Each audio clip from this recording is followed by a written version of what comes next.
Hello, everyone, and welcome to Blogging Theology.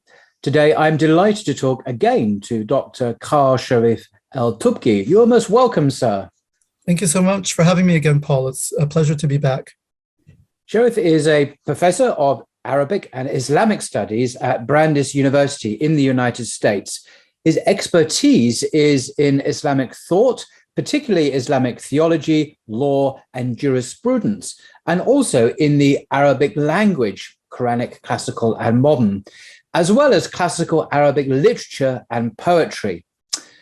Now, according to the BBC website, and I quote, June is Pride Month, a month dedicated to celebrating LGBTQ plus communities all around the world, unquote. Today, Sharif has kindly agreed to discuss Islam and LGBTQ, gender, sexuality, morality, and identity. That's the title of his presentation. Now, this is now an incredibly important subject for Muslims to understand because the West, the media, corporations, and governments now insist that everyone, including Muslims, give unconditional approval to LGBTQ plus people and communities. It's therefore vital that we have an accurate and reliable understanding of what Islam teaches from a respected Muslim academic. We need to ask, how did we get here? And realize the importance of getting our conceptual framework right, and explore the Islamic paradigm on sex and sexuality. So over to you, Sharif. Okay, thank you so much for that introduction. Bismillah ar-Rahman ar-Rahim, wa salatu wa salamu ala Rasulillah. Welcome to everyone here today. I'm very happy to be back and to get into this topic, which is a very, very important topic. I don't think I have to explain to anyone why or how important it is, particularly for people who are in the West. The topic has become one that is pervasive. It is omnipresent everywhere we look. And as we will see over the course of this presentation, it is no longer sufficient for religious communities such as Muslims simply to say, oh, well, we don't approve of particular behaviors, just like we don't approve of drinking or premarital sex between men and women. We also don't approve of, homosexual behavior. The discourse on the topic has shifted so radically and so quickly over the last couple of decades that, we're basically playing on an entirely different playing field right now.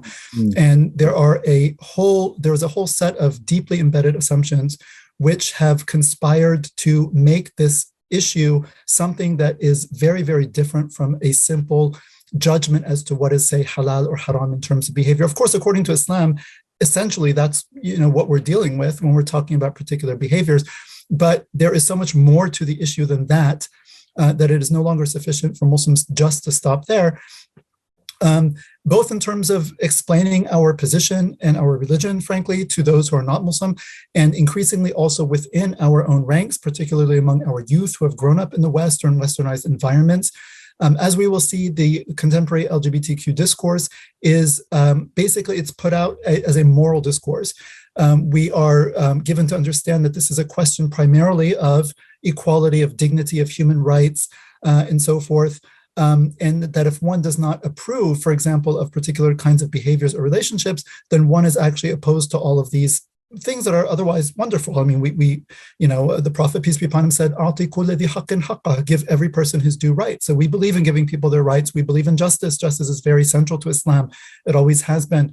But the discourse is put across that defines justice and equality and rights and compassion and dignity and so forth in very specific ways, which actually are at loggerheads with Islamic understandings of these concepts and also make mincemeat, frankly, of traditional Islamic understandings of things like gender, sexuality, sexual moral norms, and so forth. And so we really need to dig deep in order to have a proper conceptualization of what it is that we're actually dealing with today. Very often you have a westernized young Muslim person going to a sheikh from quote unquote back home, a traditional Muslim country, and asking the sheikh, oh, I think I'm gay, or what does that mean? Or can I? And the sheikh doesn't just says, oh, it's haram. And the child, the youth is asking about an identity, is asking about feelings, is asking about a political orientation, is asking about many different things. And the scholar is just understanding, oh, he's asking about sodomy, can he have anal sex? Like, oh, in the Sharia, that's haram, end of story.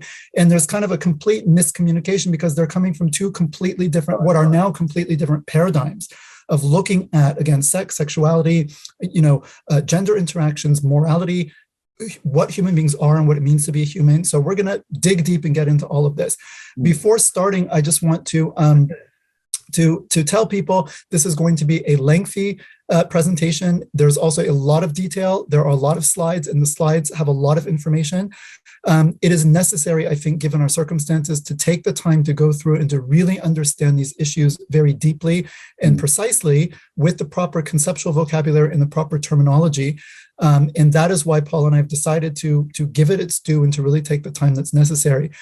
In addition, I have asked Paul to post the slide deck to connect it to the presentation so that it will be publicly available. Anyone can, download it as a PDF, to use it, to review it, to use it in your own teaching or halaqas or study circles or whatever. I think it's just important that the knowledge get out and that people have access to it. Yeah, so, I think it's going to be an outstanding resource for the coming months and years for people to come back to. It's going to be detailed, thorough. The presentation, the slides are very professionally produced, obviously from an expert perspective. So I think this is a wonderful opportunity to set the record straight. No pun intended. Right. Okay. All right. So without further ado, so the title of the talk, as Paul mentioned, is Islam and LGBTQ, Gender, Sexuality, Morality, and Identity. LGBTQ is enclosed in parentheses here, or square quote, in quotation marks, because I will be problematizing the term itself and the conceptual baggage that underlies it. And again, that's very important to the work that we need to do. So if anyone wonders why that's in quotation marks, that is the reason why. I'd also like to say that this talk today is a kind of expanded version of a talk I gave about 1.5 years ago online to a community in Houston, Texas. That talk is, if you go on YouTube, you will see it, and it has the title Gender, Sexuality, Morality, and Identity in Islam. And it's based on the same slide deck, except this deck is somewhat expanded. And so this would be, presumably the go-to lecture, once it's out. Yeah. If you come across both of those, this would be the more updated and the more expanded version. Yeah. Okay. All right. Good.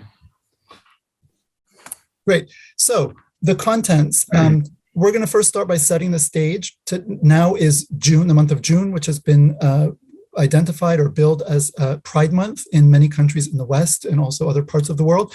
So we want to just look, how where we are today in the year 1443/2022, and then how did we get here? And then, as Paul mentioned, the importance of our conceptual framework. This is absolutely critical. Because as I already mentioned, the language that we use and the conceptual framework that we bring to bear on an issue are absolutely critical in terms of how we conceptualize and therefore judge that issue. And again, so many changes have taken place deep beneath the surface of our conscious understanding that we have to do a lot of digging and also expend a lot of effort in order to understand how we are really dealing with two very different conceptual paradigms now when we talk about Islam and an Islamic worldview in general, and on sexuality and gender in particular, and the kind of modern, Western, secular, modern / postmodern now worldview on the other hand. These are two very different kind of approaches, ways of looking at the world, ways of construing reality that depart from very, very different and often kind of diametrically opposed assumptions. And I think the more we realize that, the easier it will be for us in our own hearts and minds to kind of navigate some of these differences of opinion and clashes, frankly, which arise and will presumably continue to do so on this issue and others. And so after we talk about that, we will get into the Islamic paradigm on gender, sex, and sexual morality in general. And then we will go into homosexuality and transgenderism in particular. And we will do that from two angles. We will look at the kind of moral Shari'i considerations, so kind of what Islam teaches, what the Sharia says about particular actions. That's kind of from a sort of objective perspective, if we can say, the way things are in and of themselves regarding the moral valuation of particular acts. And then we'll also look at it from the kind of subjective perspective, what about Muslims who find themselves dealing with same-sex attractions or gender dysphoria or gender identity disorder? How can we understand this phenomenon? How can Muslims in those shoes deal with this in an Islamic way, while staying true to the teachings and the message of Islam? And how can we as a Muslim community support Muslims who are struggling with these types of issues, which are very real issues and can be very difficult and deep issues? How can we best serve and help our brothers and sisters in their struggle to live their lives in accordance with the will of Allah, as all Muslims are called to do? And then we will move on to a summary and conclusion, and then I will go over some resources. MashaAllah, our community has really produced some great resources over the last just half decade, 4 or 5 years, 5, 6 years, just a handful of individuals, and we'll see them by the end of this. And so I'd like to walk you through some of the resources so that you know where to go after this talk is over, and you want to continue your education on this topic and your engagement with it. So without further ado, I just want to paint a picture of where we are today. Certainly. Yes. Yeah. So in terms of literature, we said that kind of presence of the LGBT narrative is everywhere. And so starting with, say, literature, right, we see a significant growth of LGBT literature that is targeting youth specifically over the past decade. So you have this series called The Lumberjanes, which is a popular comic book series consisting of 75 issues that is directed to teenagers. And the protagonist is a Navajo trans woman, so a biological male who's transitioned to present as female with 2 gay fathers. So this is the protagonist. In the year 2010, there were approximately 10 books published by mainstream publishers for young adults with LGBT characters in them. By 2016, a mere 6 years later, the number climbed to 80. So it multiplied 8-fold in 6 years. Remarkable. And then you have the annual Rainbow Book List, which provides updates concerning LGBT books, ranging from infants up until 18 years old. So there are materials. Yes, materials now being produced for the youngest of the young, so that when people first become aware of their surroundings, there is sort of an LGBT kind of presence and a narrative that is present in their kind of first acquaintance with the world, if we can say, right? Which is something that would have been unimaginable just, a very short time ago. It's unimaginable now, I would say, for many people. Yes, exactly. So, yeah. And then libraries throughout the country, throughout America, as well as probably other Western countries, now host drag queen story hours. Perhaps some people have seen pictures of this. So public libraries, elementary schools, they bring drag queens, so men who are dressed very flamboyantly as women with wigs and big dresses and makeup, come in and read to children, and the children have a great laugh, and also they kind of become more familiar with and desensitized to this type of behavior, which, until very recently would have just been considered a kind of bizarre fetish that you did in some cabaret in a nightclub on the weekend, dressing up in drag and whatever. And now this is being mainstreamed, for children. So this is a very, very different playing field, even in the West, from what we were dealing with just 10, 20 years ago. And things are changing very, very rapidly. So that's literature. Now, if we go to media, we see of the 118 films that the organization GLAAD, which is one of the predominant LGBT advocacy organizations, they counted 118 films from the major studios in the year 2019, and 22 of these films contained characters who identified as LGBTQ. So this is 18.6%, which is something like 5 to 6 times the percentage of people who actually identify as LGBT in society. Now that number has shifted from 1.5 to 3% to 5% to 10%. It depends on the way you count what it means to sort of identify as LGBTQ. Some definitions are very loose. So we have to take the statistics with a grain of salt. But certainly the idea that 20% of characters in movies identify as LGBT is certainly way beyond what we see in reality. So there's a sort of overrepresentation, if you will, just statistically speaking, that we see in the movies. But this is something that's been encouraged. But yeah, presumably there's massive overrepresentation of people in the films is deliberate policy. This is not just a random statistical fluke. So there's an attempt here to exaggerate to make a political point, I assume, ultimately. One, right. Yes. I mean, whatever the motivation behind it, seems like there is some type of something like that afoot here. So, and then a new database from Insider confirms the existence of more than 250 LGBTQ plus characters in children's cartoons dating back to 1983. 1983 is a long time ago, so I'm assuming the majority of these are probably the last 10, 15 years. But 250 since 1983, which is about almost 40 years. And if you look at the data from 2010 to 2020, especially the latter 5 years, right? So 2015 to 2020, the representation of overtly queer characters skyrockets. So indeed, it goes like this, and then it skyrockets in the last 5 years, which is right after the Obergefell decision is passed in the United States in 2015, which allowed for same-sex marriage across the country. Sesame Street, SpongeBob, and other such children's shows have all had openly LGBT characters by this point. If we go now to schools, and I'm just talking about the United States here, California, Colorado, Illinois, New Jersey, Oregon, Rhode Island, and Washington now mandate specific LGBT education at the elementary levels or at some level of schooling. Other states have rolled out in quote unquote inclusive curriculum standards, but have not necessarily signed statewide bills, at least not of yet.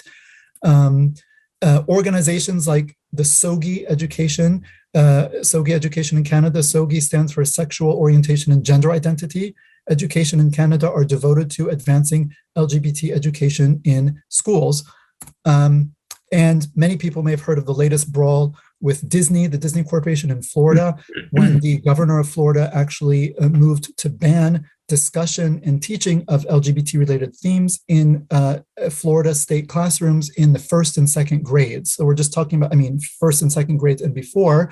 And Disney, under pressure from certain groups, came out in force and said, we are completely against this legislation. It's homophobic. It's wrong. We're going to throw the full weight of our company behind trying to overturn it. And there's been a big spat back and forth now between Disney Corporation and the governor of. It's interesting that Disney has become heavily politicized now. It used to be, I used to watch it for cartoons and so on as a kid, but now it's actively involved in political campaigns to attack politicians and their representatives in putting forward legislation. So this is extraordinary how politicized corporations, even Disney, are these days.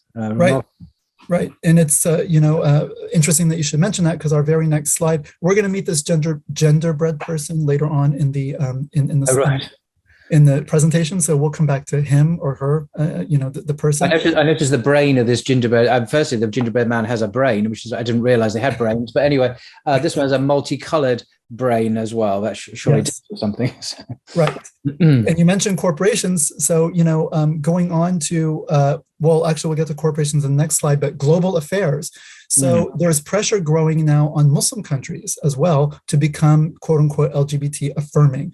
And so you can see here earlier this month, in June, Pride Month, the U.S. Embassy accounts in Muslim countries tweeted in support of Pride Month. And you can see here an example, the U.S. Embassy in Kuwait: all human beings should be treated with respect and dignity and should be able to live without fear, no matter who they are or whom they love. POTUS, the President of the United States, is a champion for the human rights of LGBTQI persons. Pride 2022, you are included.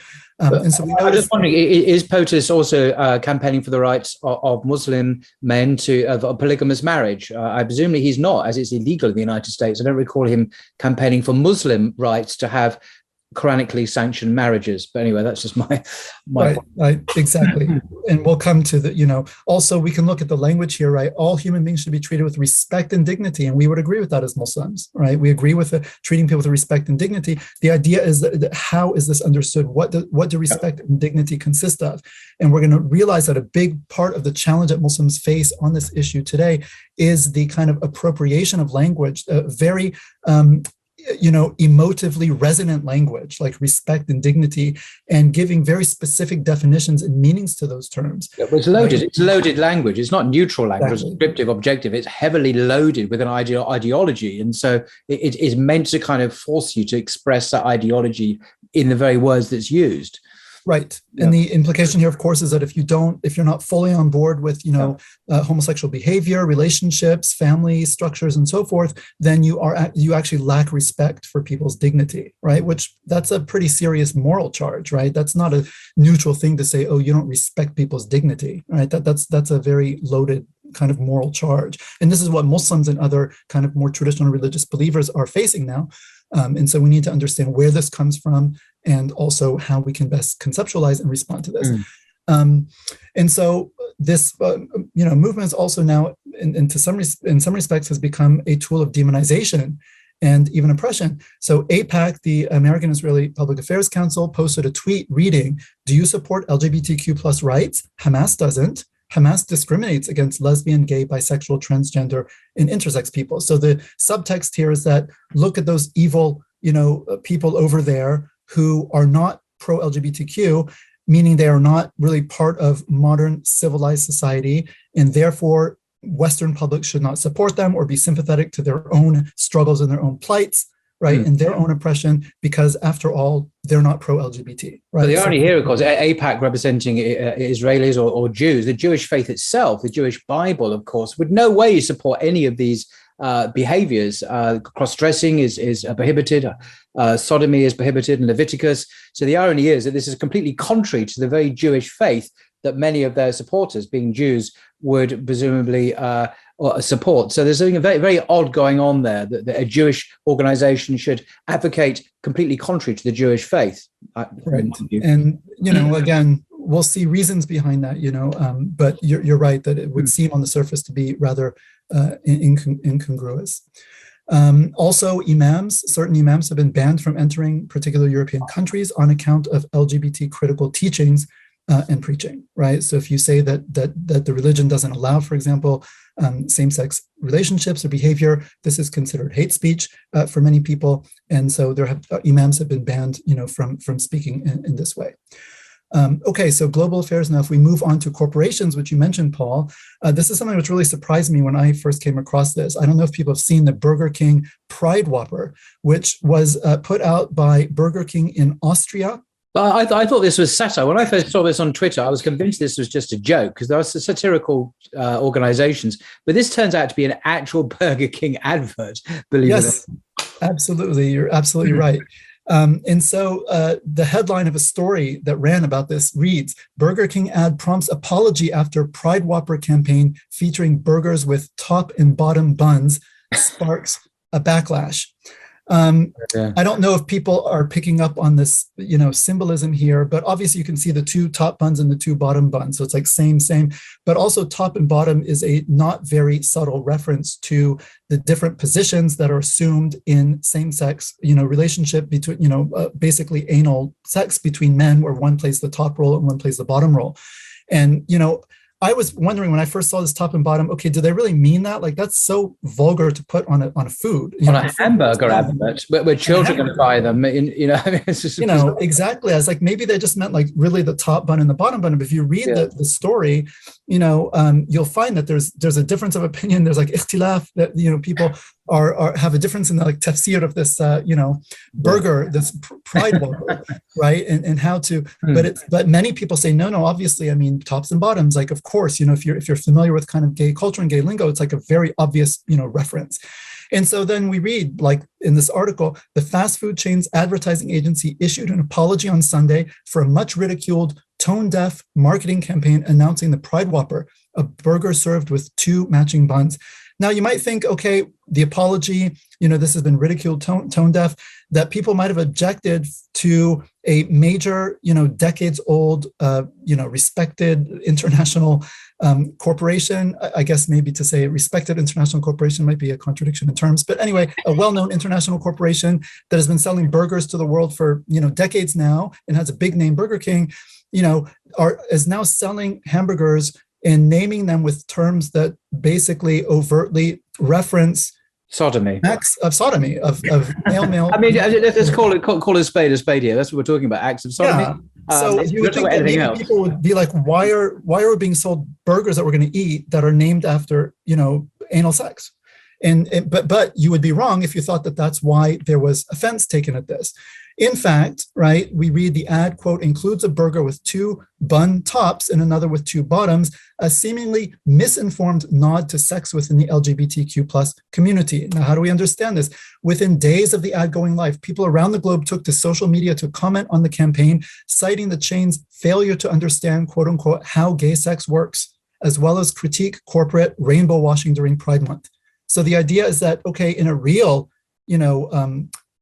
relationship, right, you can't have 2 tops or 2 bottoms. The idea is that one person is the top and one person is the bottom. So this misrepresents the male-male sexual act because, you're presenting 2 tops and 2 bottoms. When why don't I get my head around it? So they've been a major international hamburger corporation has been criticized for not understanding the sexual practices of 2 or 3% of the population. I mean, this is kind of so weird that I can't really not representing it properly in not representing that act properly in their advertising for a hamburger. Okay. Right.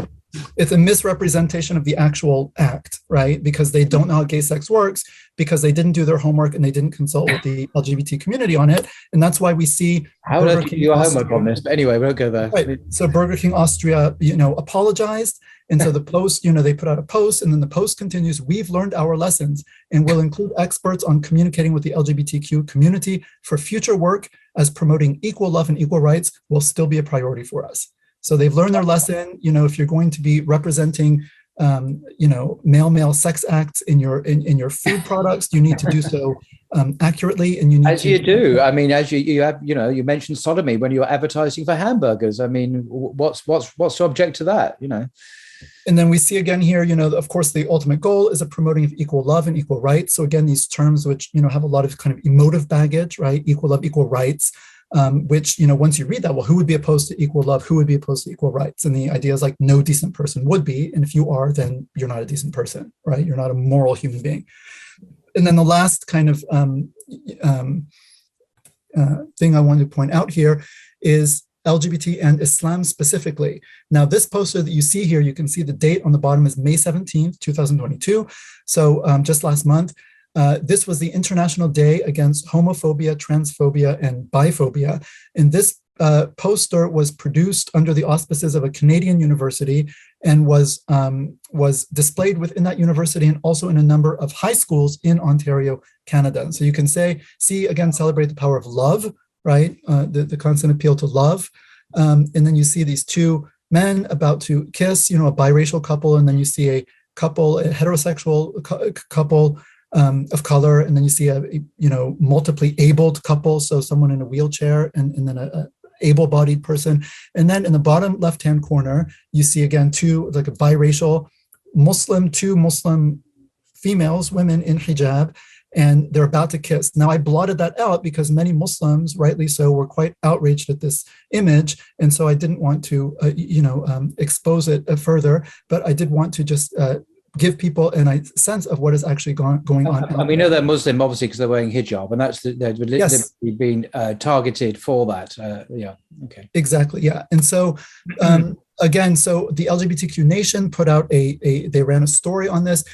University pulls image of women in hijabs kissing after Muslim community protests. So when the image first came out, the Muslim community was very upset. They were very offended. They were up in arms. And they started, and one person commenter said, "Shame on you for such an insulting mockery post to my religion." One commenter wrote about the call to, quote unquote, celebrate the power of love. Now, the university in question initially responded to the post by stating that they understood the image might be, quote unquote, upsetting to some Muslims and calling the topic, quote unquote, complex and intersectional, right? But in the beginning, they said they were not going to take it down as the Muslim community continued to protest and to sign a petition, which garnered, I think, several thousand signatures in a very short period of time. They actually eventually pulled it down due to Muslim pressure, which I was actually quite surprised by. Yeah, exactly. I mean, this to me, the remarkable thing about this story, I mean, apart from the sadly predictable poster, is the fact that this major institution, this library, did respond to Muslim pushback on this and decided to take it down. And that is remarkable. I wouldn't have expected that, to be honest, in the West. Right.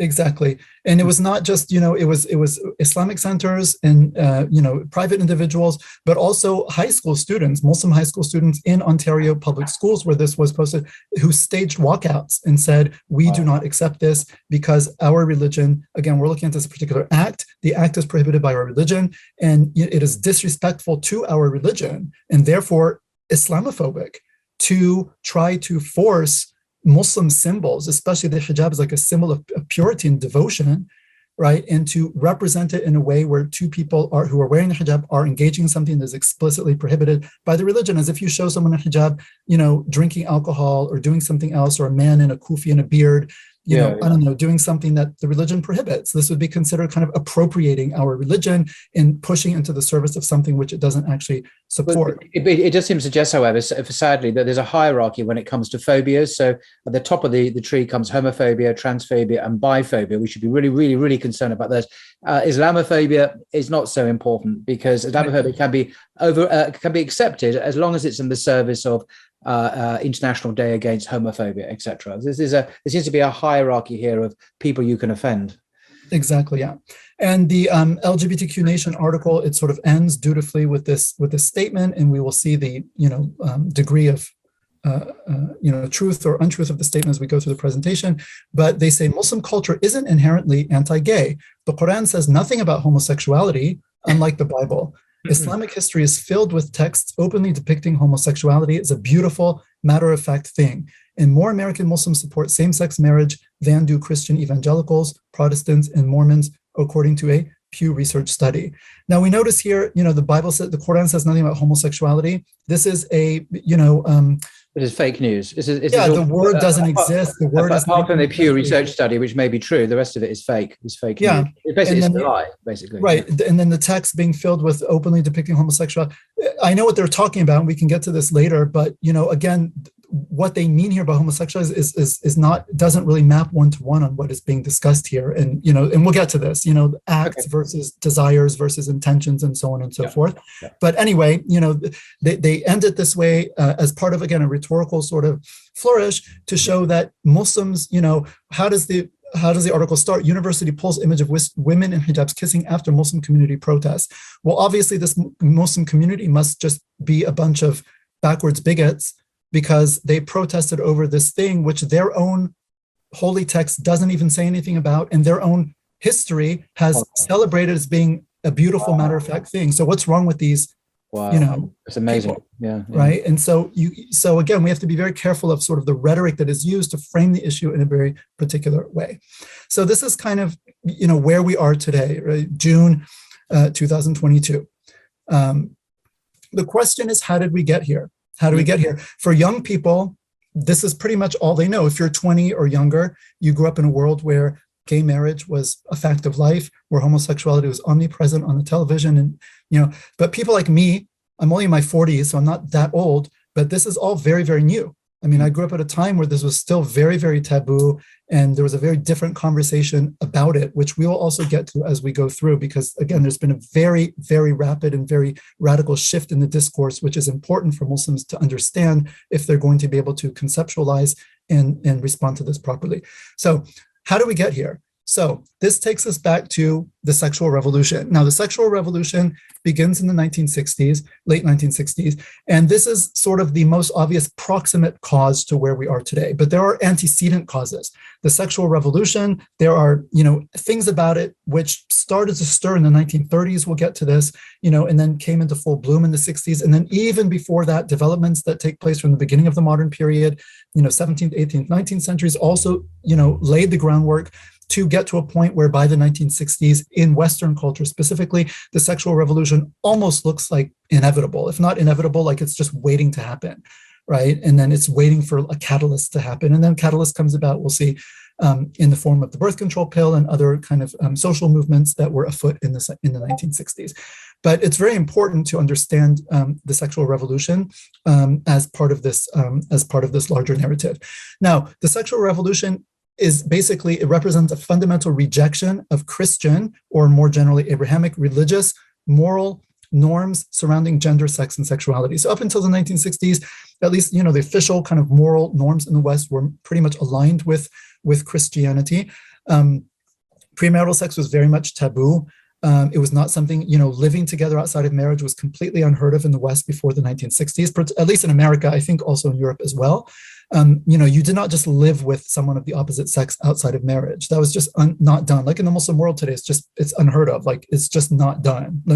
People might like have relations, but you don't, it's like hush hush. And it's not something that that's accepted. And it's certainly not something that you just would do so openly. Up until this time, also in the 1960s, people were very reticent about discussing matters that were related to sexuality. So on American soap operas, for example, in the 1960s, you could not even say the word pregnant on public television. Right now, there's nothing really wrong with that from our perspective as Muslims, but the idea was that even that was too forward. It was kind of too direct, and so they used euphemisms. A woman was said to be with child or expecting. You couldn't, if you had a movie in the theater where a woman's chest was shown, bare chest, for like 2 seconds, it was immediately slapped with an R rating. Restricted audiences, no one under 17. Without an adult accompanying them, right? This was considered very shocking. At the same time, you have, for example, pornography was completely forbidden. It was prohibited by law in the West. And I don't just mean pictures or videos. I mean also just written like salacious novels. Even that, like just, written descriptions that were very explicit, where actually you couldn't sell them legally in European capitals and in the United States. So what happened? So basically in the 1960s, you get a radical kind of rejection of these moral norms. And part of what leads up to this is before this time, right? And, at least traditionally in the West and in many societies, you have obviously the sexual act is at its core a reproductive act. We can give sex different meanings. We can engage in it for different reasons, whether to exert power over someone or to, as an expression of intimacy or love or pleasure or whatever, right? But in the end of the day, mechanically speaking, it's a reproductive act. I'm talking about the full kind of act between a man and a woman. And, traditionally, especially before the birth control pill comes out in 1959, there isn't really a very foolproof way of contraception. So the idea is that if a man and woman are going to engage in intercourse, then they are always running a fairly substantial risk of the natural consequences of the sex act, which is pregnancy and conception. And, it doesn't make sense for any society to really have women, giving birth to children left and right, willy-nilly, where we don't know their fathers, who's going to be responsible for them. They don't have a lineage and so on and so forth. Girls are left to fend for these children on their own. Anyway, it's a big, it undermines sort of the very basic structure of society, which is based on the family, right? I mean, the family is the absolute core institution in practically all human societies, historically speaking, anthropologically speaking, and even in the modern West, although it's been pretty much destroyed or very much, undermined by this point. But the idea is that because sex and reproduction were so tightly bound together, they also were confined, at least, officially, so to speak, the official morality and social norms, they were confined to marriage, to the marriage bed, because the idea is that if people are going to engage in activity which could produce children, they should only do that, would only be morally responsible and acceptable to do so if they are in a situation where they are ready to receive that child, right? They can provide for it. It has a father to provide for it financially, a mother to take care of it, and so forth. Otherwise, to engage in this act, which could bring about children, is a huge thing to conceive a child, right? Without being properly prepared to do that is actually, it's immoral. It was considered immoral, antisocial. It was a direct threat to the social fabric, which it was, because it undermines the family. And so that's why things like premarital sex were, so taboo. Again, it happened, but it was not the norm. Sometimes girls did get pregnant out of wedlock. They would often disappear and, quote unquote, go visit grandma for 6-7 months, and stay in a home somewhere and give birth to the baby and then give it up for adoption and come back home from visiting grandma, 7 months later. And everyone kind of knew why, and no one really said anything because it was a big, big scandal, right? So what happens? So sex, reproduction, marriage, as well as morality, so religious morality, also kind of undergirds this whole system and says, because this is the nature of the sex act, right, which is based on the nature of the male and female bodies and so on and so forth, moral norms are such that, sex should be confined to a particular context. And Christianity is actually very specific and quite restrictive on that, even more restrictive than Islam, as we'll see. But Christianity is very, very specific, on this issue. And also in Christianity, not just Catholicism, which we know about today, this is just the Catholic position, but until the 1930s, all Christian denominations, Catholic, Orthodox, and Protestant, they were actually opposed to contraception, because the idea was artificial contraception. Artificial contraception. Yeah. Yes, because the idea was that it was unnatural to artificially separate the sex act from its natural consequences, which is possible reproduction and insemination. And so in the 1930s, it was, in America in the 1920s, and in England and other places, contraception was actually illegal, and it only became legal in the 30s. And you had certain Protestant denominations that came to accept it as a morally viable thing for Christians to do. I mean, this is hard for us to imagine that, even mainline Protestant Christian churches did not accept even contraception. Here in the United States, until 1965, contraception was illegal in the state of Connecticut. You could not buy it. Wow. Right? Now, again, for us as Muslims, contraception is actually legal, and for a married couple. I mean, sex is only legal for a married couple to begin with, but it is actually we do have more latitude on that as Muslims than the traditional Christian position. But at least in the West, this kind of acceptance of artificial contraception is, I guess, the beginning, you could say, of the beginning of the separation between kind of the sex act and what tends to be its natural outcome. And then, what kind of contraception did they have in the 1930s? It wasn't necessarily that reliable. You had condoms, they were not very good. But the game changes radically in 1959 with the birth control pill. So the birth control pill was first marketed, maybe 58, but I believe 1959 anyway. And for the first time, people say, aha, now we have basically, if you take it every day, it's basically a foolproof way of birth control. So now we can really kind of just separate sex from reproduction. And if we can separate sex from reproductive consequences, then why should it be confined to marriage anymore when those consequences are not necessarily there? And so that old moral norm, which demanded that these all be tightly, bound together, doesn't seem to make much sense to people anymore. Now, I don't mean to imply that this was just because of the pill and birth control. I mean, obviously, there's a lot more that drives social change, and we're going to look at some of those factors also in a minute. The birth control pill became available all over the world, not just in the West, and it did not provoke. We did not see a sexual revolution take place in the Muslim world. We did not see a sexual revolution take place in China, for example, right? So in the West, there were other major transformations that had taken place, where all the dominoes were sort of in place. It needed a final catalyst. I just say it's very interesting about China, because China is officially a communist state. And so you'd expect perhaps that a communist society would naturally ally itself to more libertarian and progressive movements like we have in the West. But China is actually a very traditional society when it comes to gender relations and sexuality. So there has to be something else that's going on in the West. So it's not just the advent of the pill and the availability of artificial contraception.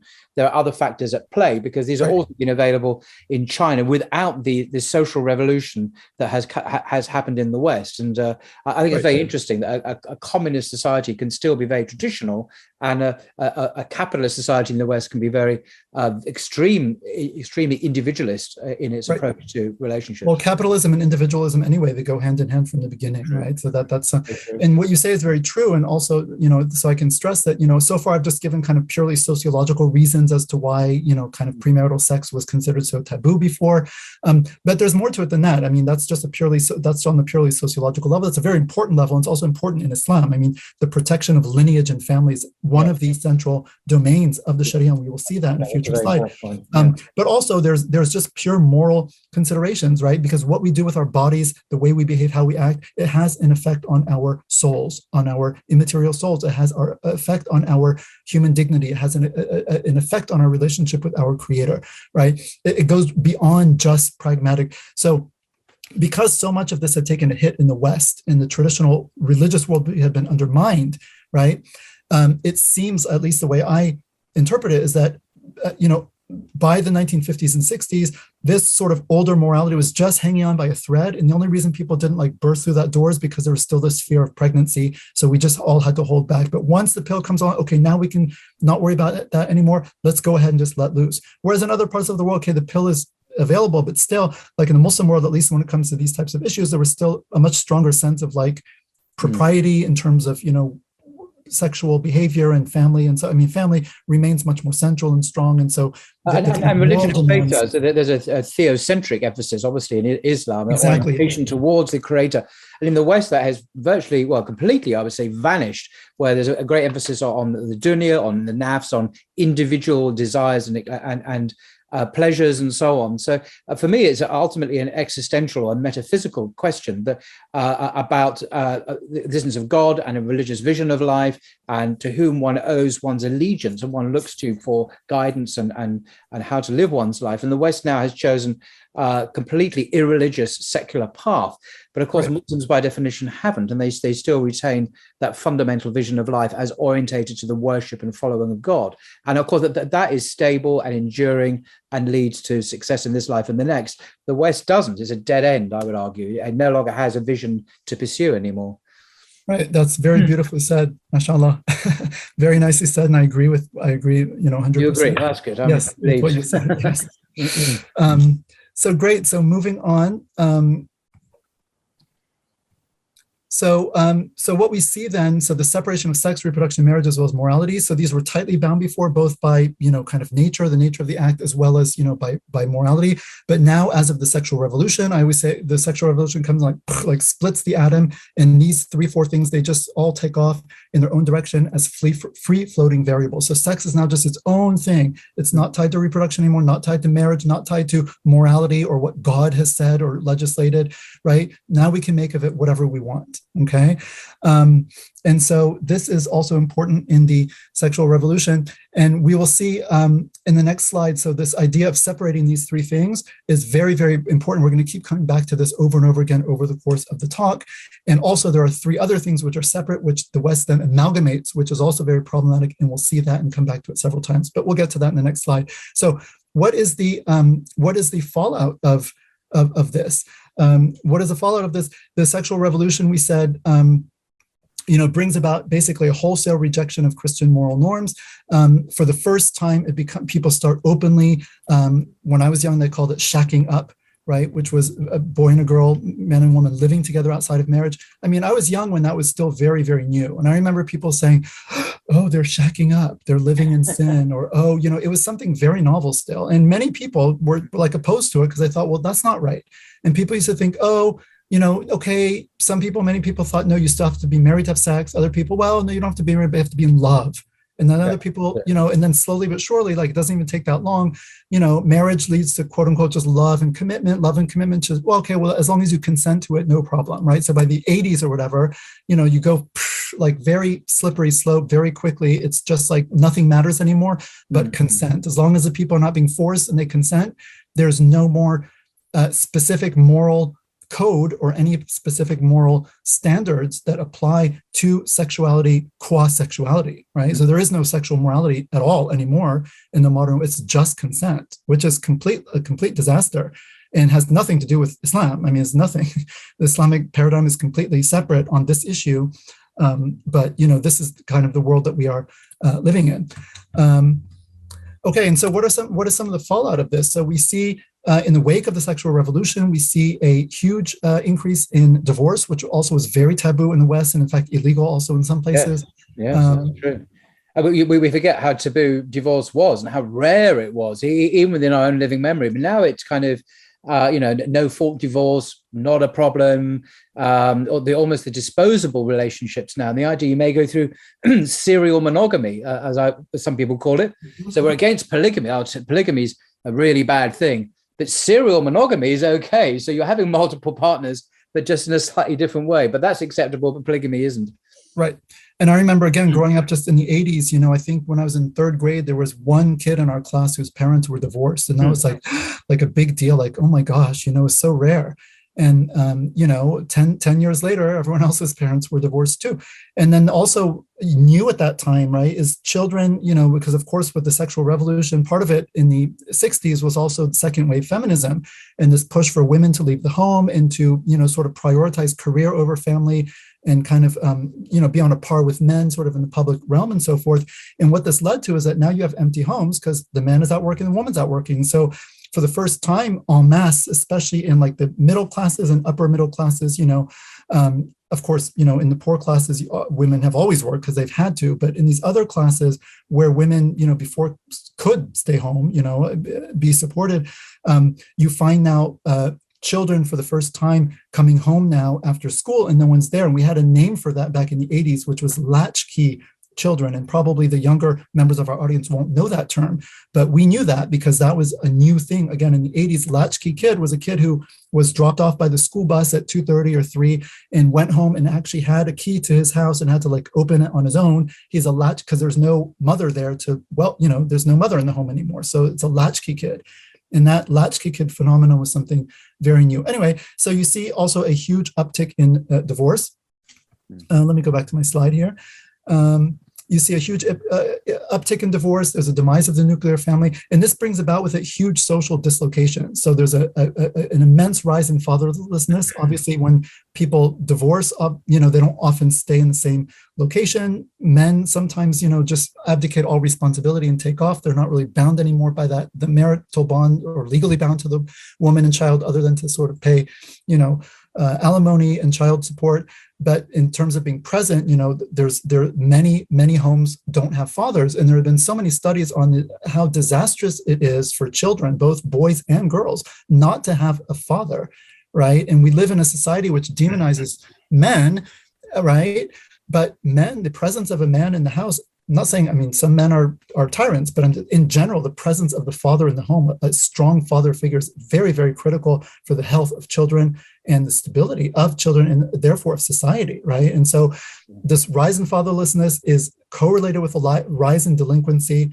Yeah. Also, of course, a rise in single motherhood, and then also single female poverty, because it's these single mothers who are left with these kids who are often left fending for themselves, working and trying to raise them at the same time without the help of a father, materially and also sometimes financially as well. Anyway, so you have a lot of, and so when you look at are families perfect? No. Are we saying that, okay, before the 1960s, everything was hunky-dory and of course not. The idea is that the world is not perfect. This is not Jannah, it's not paradise.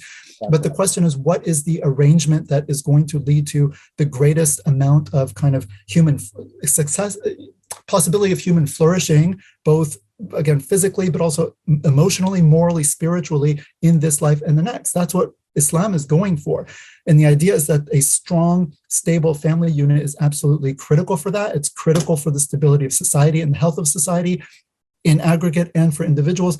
And because sexuality is so tightly bound, we'll see this later on too, because it's so tightly bound to the family system, that is why norms surrounding sexuality are so stringent. And really any society, I'd say sexuality is so central to who we are as human beings, right? And this is also a big part of the LGBT discourse, so central to who we are as human beings, individually and collectively, that no one is really truly nonchalant about it. Whatever moral norms you or your society hold about sexual norms, you tend to feel them very deeply and very viscerally. So if you grow up in a society where monogamy is the norm, or heterosexual norm is the norm, and so forth, like in the West until recently, then you have like a very strong reaction against things like homosexuality. It'll just seem like very bizarre and very weird and very like wrong. Now, if you grow up in the contemporary West, where homosexuality and heterosexuality have been equated, and all of the relevant differences between them have been done away with or denied or whatever, and you don't see why there should be a distinction, you're going to feel really strong about why you discriminating against, same-sex relationships. But people tend to feel very strongly about it because sex is very important, it's very powerful, and it's very central to human life. It's not something that really any society, including the modern. And also, I think that the new, you've not called it by its name, wokeism, or the new, I think it's a religion anyway. It's not just an ideology. It has the characteristics of a religion. So it has its fundamental creed. It has its sinful aberrations. You're not allowed to commit heresy, in other words, disagree with it. And so it's not just that sex is a powerful and emotive subject, yes, of course, but also ideologically, it has the characteristics of a religion with all that that means for the other and the demonization of a heretic. And of course, in a Christian West, a post-Christian West, what did you do with heretics? You persecuted them or you executed them. So that this kind of binary kind of thing is very strongly in American post-Puritan culture, I would argue. There's also still here in England and in Europe. You have this kind of quasi-religious impulse, which is also infusing this wokeism, which I think is a quasi-religion. Right, and you're right about that. And there are a lot can be said about. I mean, we could have a whole separate, talk about that. But yes, you're absolutely right, and that's a big issue too. That that really influences a lot the way this kind of discourse is deployed and takes place in the current scene. So. Yes. So back now to this. So, all right. So what does this have to do with LGBT, right? What does this have to do with LGBT? So the idea is that, it is in the midst of the sexual revolution and the rejection of the traditional norms and the breaking up of sex from reproduction, marriage, and morality. It is in this sort of, context that something like that you see a rise in the visibility and prominence of homosexuality and gay rights, or the gay rights, or the gay liberation movement, which basically rides on the coattails of the sexual revolution. Because again, think about it, if sex is now its own thing and is not necessarily tied to reproduction, marriage, and religious morality, then again, so what is it about? Well, it's about pleasure, it's about, relationships, it's about fulfillment, it's about romance, it's about, a lot of other things. And if that's really what it's about and not about these other things, then, okay, well, two men can love each other, or two women, and, all of those other things, they seem to apply more on a par, right? If you take the reproductive and the family and the traditional morality aspect out of it, all of a sudden, homosexual and heterosexual relations seem to be much more commensurate. And so people start to see, well, okay, well, why should we accept one and reject the other? And then, of course, it was clothed in terms of, okay, this is a minority, statistical minority. And on the right, the also coattails of the civil rights movement, especially in the United States, with, African Americans, Black Americans, and so forth. The idea was, okay, well, we're a minority too. And we'll get to this later, because there's an equivalency that's very strong. And this is part of wokeism specifically. You have gender, you have race, gender, and sexual orientation, sexuality, right? LGBT. And these are all equated. And this is something which, again, for us as Muslims, these are all three completely separate things. I mean, race is one thing, and the way the religion approaches it is like very one way. Gender is very different from race, and sexuality and sexual behavior, which is what the Sharia is concerned about here, is completely different. So these are three completely different things that have literally nothing to do with each other. But in the contemporary West, they're all just thrown together as like minority rights. I mean, women are not a minority, but like, say, you have racial minorities, sexual minorities, and then women, the idea is that, okay, historically, they've been sort of the underclass. And so all of these are sort of three underdog classes. And so they're all equated, and you're either on board for justice and for everybody, or you're just incoherent at best and immoral and bigoted at worst. And again, this is not a paradigm that's really going to work at all from a Muslim perspective. And we'll see this as we go on. But it's important to realize that, again, that's a very, very strong motif in our contemporary society. So all of this, of course, puts all traditional religious believers in a difficult position. I put traditional in there because, in the wake of the sexual revolution, many, many denominations of mainstream Protestant Christianity in the West, as well as, certainly Reform Judaism, as well as, conservative Judaism, which isn't really all that conservative, have really taken on the basic assumptions of the sexual revolution in terms of gender norms, gender equality, also in terms of, the sort of elective nature of sex, that we do have the right to just kind of, have sex whenever we want, as long as it's, consensual and so forth. And so, but I'm talking about traditional religious believers, so traditional Catholics, traditional Orthodox Christians, as well as traditional Protestants, evangelicals, and others, and Muslims as a whole, have not really conceded as a body. And so Muslims are sort of, I always say, Islam altogether is Orthodox, more or less. The mainstream Islam is Orthodox, which is not necessarily the case, at least in the West, in some of these other traditions, although it is outside of the West. And that's why you see the Church of England and the Episcopalian Church, which is the American branch of the Church of England, has really been split apart on this issue because they have so many bishops that come from Africa, where again, socially speaking, like they're just not on board with this, and they have a different social context. They did not go. The sexual revolution is very specific to Western culture. It's not a global phenomenon. And so those bishops are like, forget it. We're not endorsing gay bishops and homosexual marriages in our churches in Africa. Like, you've got to be crazy. And you have your Northern Europeans, Swedes and England, and, but for them, again, they're kind of inhabiting a completely different universe, which has been brought about precisely by, the sexual revolution. And so they say, no, but this is fundamentally unjust and it's discriminatory. And again, it's totally incommensurate. The paradigms, it's just like talking right past each other. And this is really why it's so important to have this conversation. So moving right along. So this slide, we're going to see it again. So I'm just going to go very quickly, but it's something I want people to really take home with them. I think it's really critical. If you get this slide, it's the key to unlocking the whole conundrum that we're in. So modern Western, I should say contemporary Western culture, right? Modern is like a long period, contemporary is just right now, and this is all very new, separates three things that are inherently bound up to each other and should be by nature and by religious law, we would say as Muslims, right? Allah created us as human beings. He created nature, he endowed it with a purpose. He also legislates morality. And so these are coherent and in tune with each other. And by both the nature of reality and by religious law and norms, sex, reproduction, marriage, and morality should be bound together. Now, I want to say that also as Muslims, we do not, Islam is the middle position. And I think from a Muslim perspective, traditional Christianity is comes across as a very, what they call sex negative religion. You have Augustine in the 4th century, right, who was a licentious man before he became a Christian. But once he became a Christian, he was so disgusted with his previous life of profligacy that he took a very, very negative view towards the body, towards sexuality. Also, there's a very heavy Platonic and Neoplatonic influence, which also very much downplayed kind of the materiality in favor of pure spirituality. And so Christianity... I think you're right. Augustine was much more influenced by Neoplatonism, the Hellenistic Greek philosophy, than by the Hebrew Bible, which doesn't have any of these inhibitions. The Hebrew scriptures, the Jewish Bible, in other words, doesn't have any of these sex negative. I mean, the Song of Songs, for example, in the Old Testament is very erotic, actually, almost obscene for some people.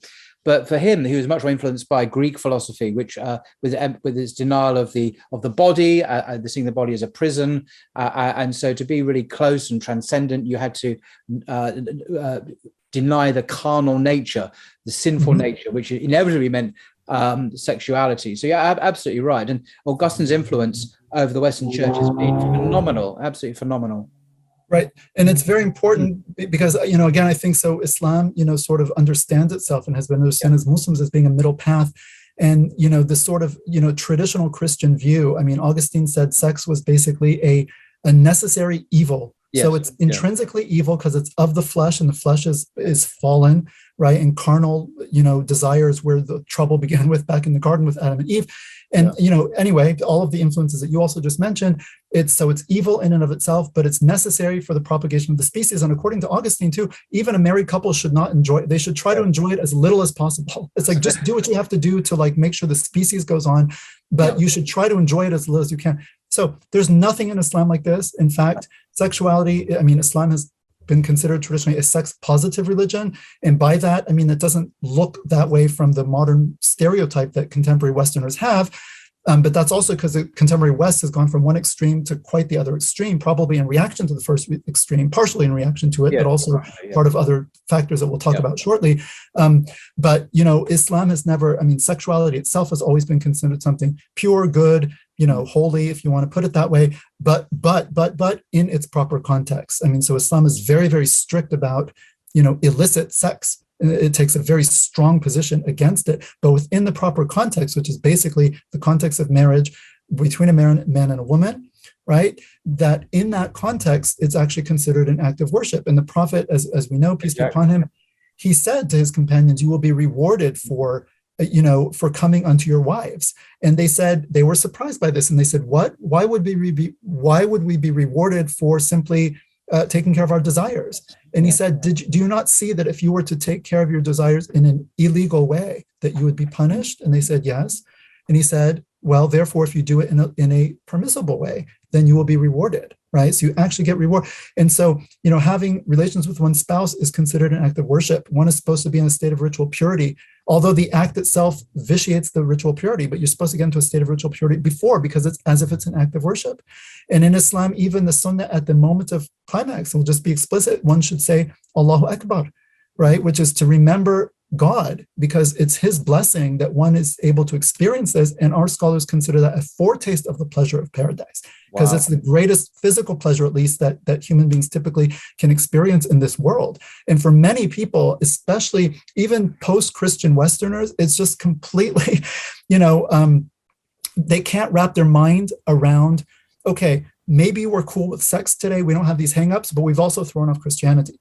But if you want to tell me I should remember God while having an orgasm, I'm sorry, like that just doesn't compute. Mm-hmm. For even a modern, again, post-Christian, it's like religion is here and sex is there, and it's the largest church, never the twain shall meet. The largest church in the world is the Catholic Church, and all of the leaders of the Catholic Church are celibate men.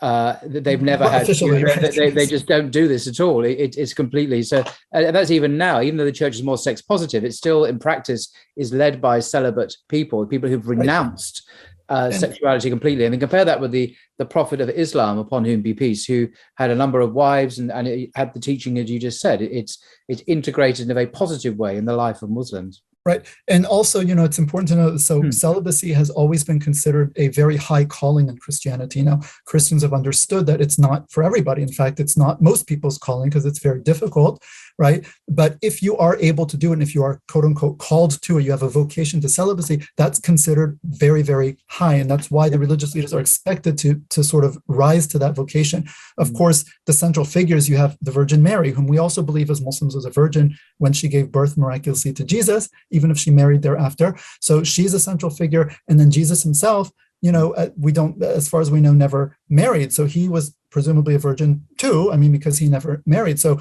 your two central figures are people who were, sexually celibate, at least Mary until the time. And these are role models for Christians. These are role models. Jesus and Mary are role models, and both of them, it would seem, were completely celibate. So, And very interestingly, the Quran affirms Mary in her miraculous conception of Jesus as a virgin, but it doesn't say that she remained a virgin her whole life.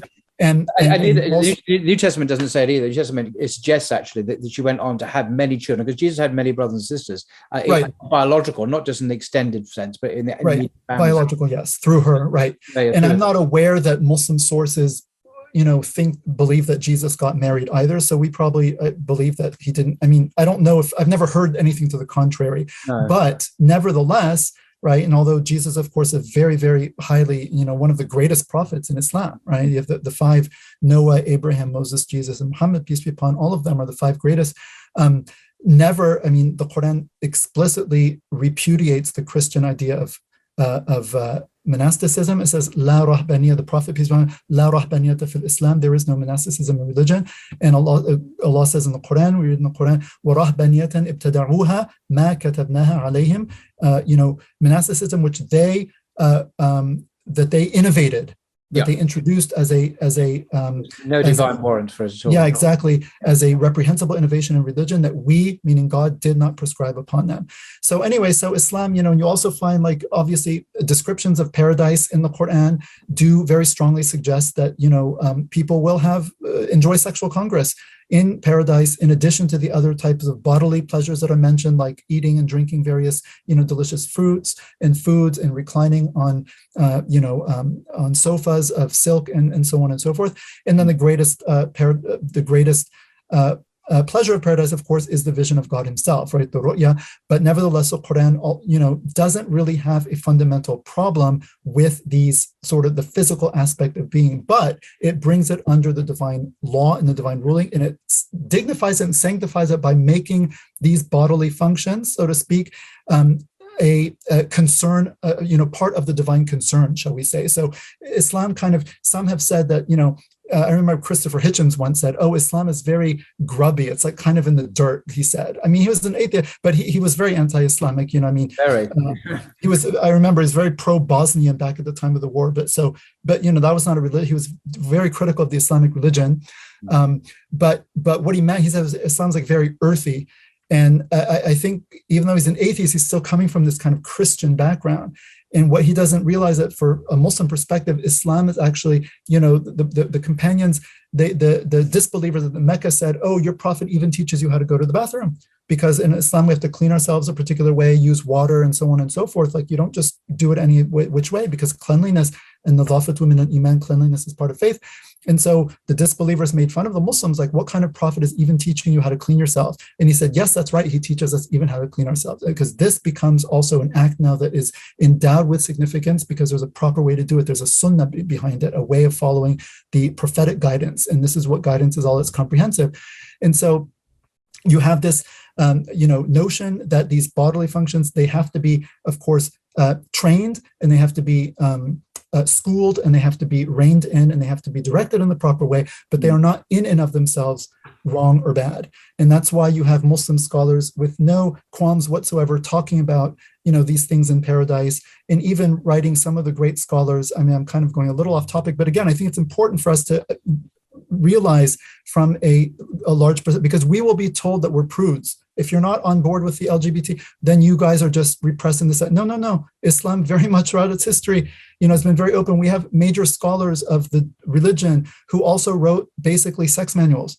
I mean, not just about fiqh, you know, the rulings of it, but how to actually pleasure your spouse and yourself in different positions and so on and so forth, written by religious scholars. You know, this is part of their scholarly output. It's a completely legitimate, subject of inquiry. No problem whatsoever, but within the proper context. So Islam has always had that middle. I think the Christian perspective was so anti-body, anti-sex, also, I think maybe, quite anti-woman in a lot of respects too, with, Eve was the one who brought sin into the world and so forth. There's nothing equivalent like that in Islam, right? That it went from that to like, sort of the other extreme. And we see that now. But, as Muslims, I think, again, Muslims, especially in the current Western environment where we are compared to the current environment, we are very strict and quote unquote like prude. I mean, prude, it doesn't necessarily have to be a bad word, but very restrained. And we have a stern sexual morality. Absolutely. It's central to our religion. But that just means that sexuality has to take place in the right context. And we're very, very insistent upon that. But in that context, it's a fine thing. It's a good thing. It's nothing to be ashamed of. And that's the proper balance. That's what we would say as Muslims is the proper balance. All right. So moving right along. So you have this separation, right, of sex, reproduction, and marriage. We'll see this again. And also now coming back specifically to the LGBT issue, and we'll see this again too, and we'll go into much more detail, that while it separates these three things, which are by nature and moral law and religious, prescription tightly bound to each other, it also amalgamates or puts together three things that ought to be rigorously separate, and which were separate before, and which contemporary Western culture starting in the late 19th century started to put together, namely desires, actions, and identity. And desires, particularly same-sex desires, homosexual desires. And when I say desires and actions are put together, what I mean by that is that, because morality is thrown out the window now, religious morality, the actions are seen to flow from the desire. The presence of the desire is sort of where we start. And then if the desire is present, as long as everyone consents, right, then the action naturally flows from it. It's unobjectionable morally because it's simply responding to the desire, and there's no consideration on the basis of which the action should be repudiated in a moral sense, right? So you have desires, actions flow from it. And then this is key. This is absolutely critical. And we'll see this, in a future slide, that on top of this is built now an entire personal identity. And this starts in the late 19th century, 1860 or so. The word homosexual is coined in German, Homosexualität, and then it's taken, that's actually, a Greek borrowing. But anyway, it was coined first in the German environment and then taken into other languages in the same form, essentially. There's a German word for it, but they coined it with that Greek. only quite recently in Western society have people started to see themselves in terms of having a sexual identity. And again, very important, because anyone who grows up in the modern world will take it for granted. Oh, you're gay or straight, or gay, straight, or bi, or, and I read all the time, everyone has asexuality, right? Well, which is your sexuality? Well, no, this idea of asexuality, like ITY, as an abstract noun, this is also a new coinage. Like, what is sexuality? How do you say that in Arabic, or other languages? It's a new thing. So the idea that even 100 years ago, or 110, 20 years ago in the West, if you were to ask an average person on the street, are you straight? They would have said, what do you mean, am I straight? Like, they wouldn't have even identified as being quote unquote straight. No one really identified in terms of being either gay or straight. For us, again, it's so ingrained that you're either one or the other, or somewhere in between. So you're bi, but you have to be either gay, straight, or bi. Well, how come no other culture even has words, that correspond to any of this? Because they didn't have the concept. Sexual behavior was something you did. It was not something you were. And we'll see this very important, right? Even, people have been engaged in same-sex behavior. It's attested throughout history, and we can see it. And we know it goes back at least to the time of the people of Lut, right? And it's in Greek culture. You find it also in Muslim culture. If you look at the actual, culture, of course it existed. It's practically universal, not totally, but practically universal. There seem to be some tribes that don't have a concept of same-sex behavior, but it seems to be quite rare. But the idea is that this was something these were things that people did. It's not something you were. And the analogy would be other sexual behaviors for us today as modernized or modern westernized peoples, right? Someone may or may not engage in X act or Y act, or I don't know, masturbation or something like that. And, whether you do or not, it's like something you either do or you don't do. It's not something you are. And you would never think of identifying yourself based on, do you do this particular act or not? And we say, yeah, but homosexuality is different. Well, yeah, it's different to you because it's been constructed that way in your particular cultural milieu at this time and place. But even in the West, until quite recently, no one thought in terms of, of sexual. There was no such thing as a sexual identity. It's all very new, and it's all very culturally contingent, historically and culturally contingent. It's very important for Muslims to understand, because forces in the West, right, they present this as something that is universal, that is just natural, that is just the way things are. And if you're not on board with this, then you are simply, you're unnatural. Like, you're going against just how things are, and you're denying reality. And you say, listen, you can only go back a little bit. And even in your own culture, you have no such conception of this. And so by what fiat, by what right do you sort of, have the fiat to just say, well, this is now a universal truth? Okay. Anyway, let's go on, because we have a lot to do, and I want to make sure we can get through this. Yeah. So very quickly, so the sexual revolution, I said, is the most important kind of, and the most proximate cause of where we are today. But the sexual revolution itself has antecedents. And again, important for us as Muslims, we're trying to get a large conceptual and historical view of the issue so that we can understand them in their proper context and as deeply and as accurately as possible. So sexual revolution has antecedents, right? This goes back to, you could say, the rise of sort of the modern period, 15th, 16th century, 17th century, particularly with the scientific revolution. Again, I'm not going to say much on this. At the bottom of this slide, you're going to see a talk I've given on these things in much more detail, so I'll refer you to that. But with the scientific revolution in the 17th century, you have the rise of a materialistic, mechanical view of the world, right? The world is now seen as just being this kind of clock ticking along, material stuff out there. And one of the results of this is that God essentially is cut off from his creation. Not really, of course, because if we're not for God's will, the whole creation would cease to exist in the blink of an eye. But in people's minds, right, in their worldview, they no longer see God's hand in his creation, right? Whereas before, there things were created with a purpose, and they were given a teleology, a purpose by God, and they were seen to have a particular nature that was imbued, through divine agency and so forth. The universe as a whole, as well as human beings collectively and individually. And this starts to fall by the wayside in the Western consciousness with the rise of a kind of materialistic and mechanical worldview. So you have a loss of inherent meaning and purpose, right? And this is important because if there's no meaning out there in the world, there's no intrinsic meaning, no inherent meaning, and there's no inherent meaning in human existence or my personal existence, then either you live in a world without meaning, which is one of the main themes of modernity. How do we grapple with kind of the meaninglessness of it all? Which is why I have so much absurd art and pessimistic art, because people are really staring this meaninglessness in the face, right?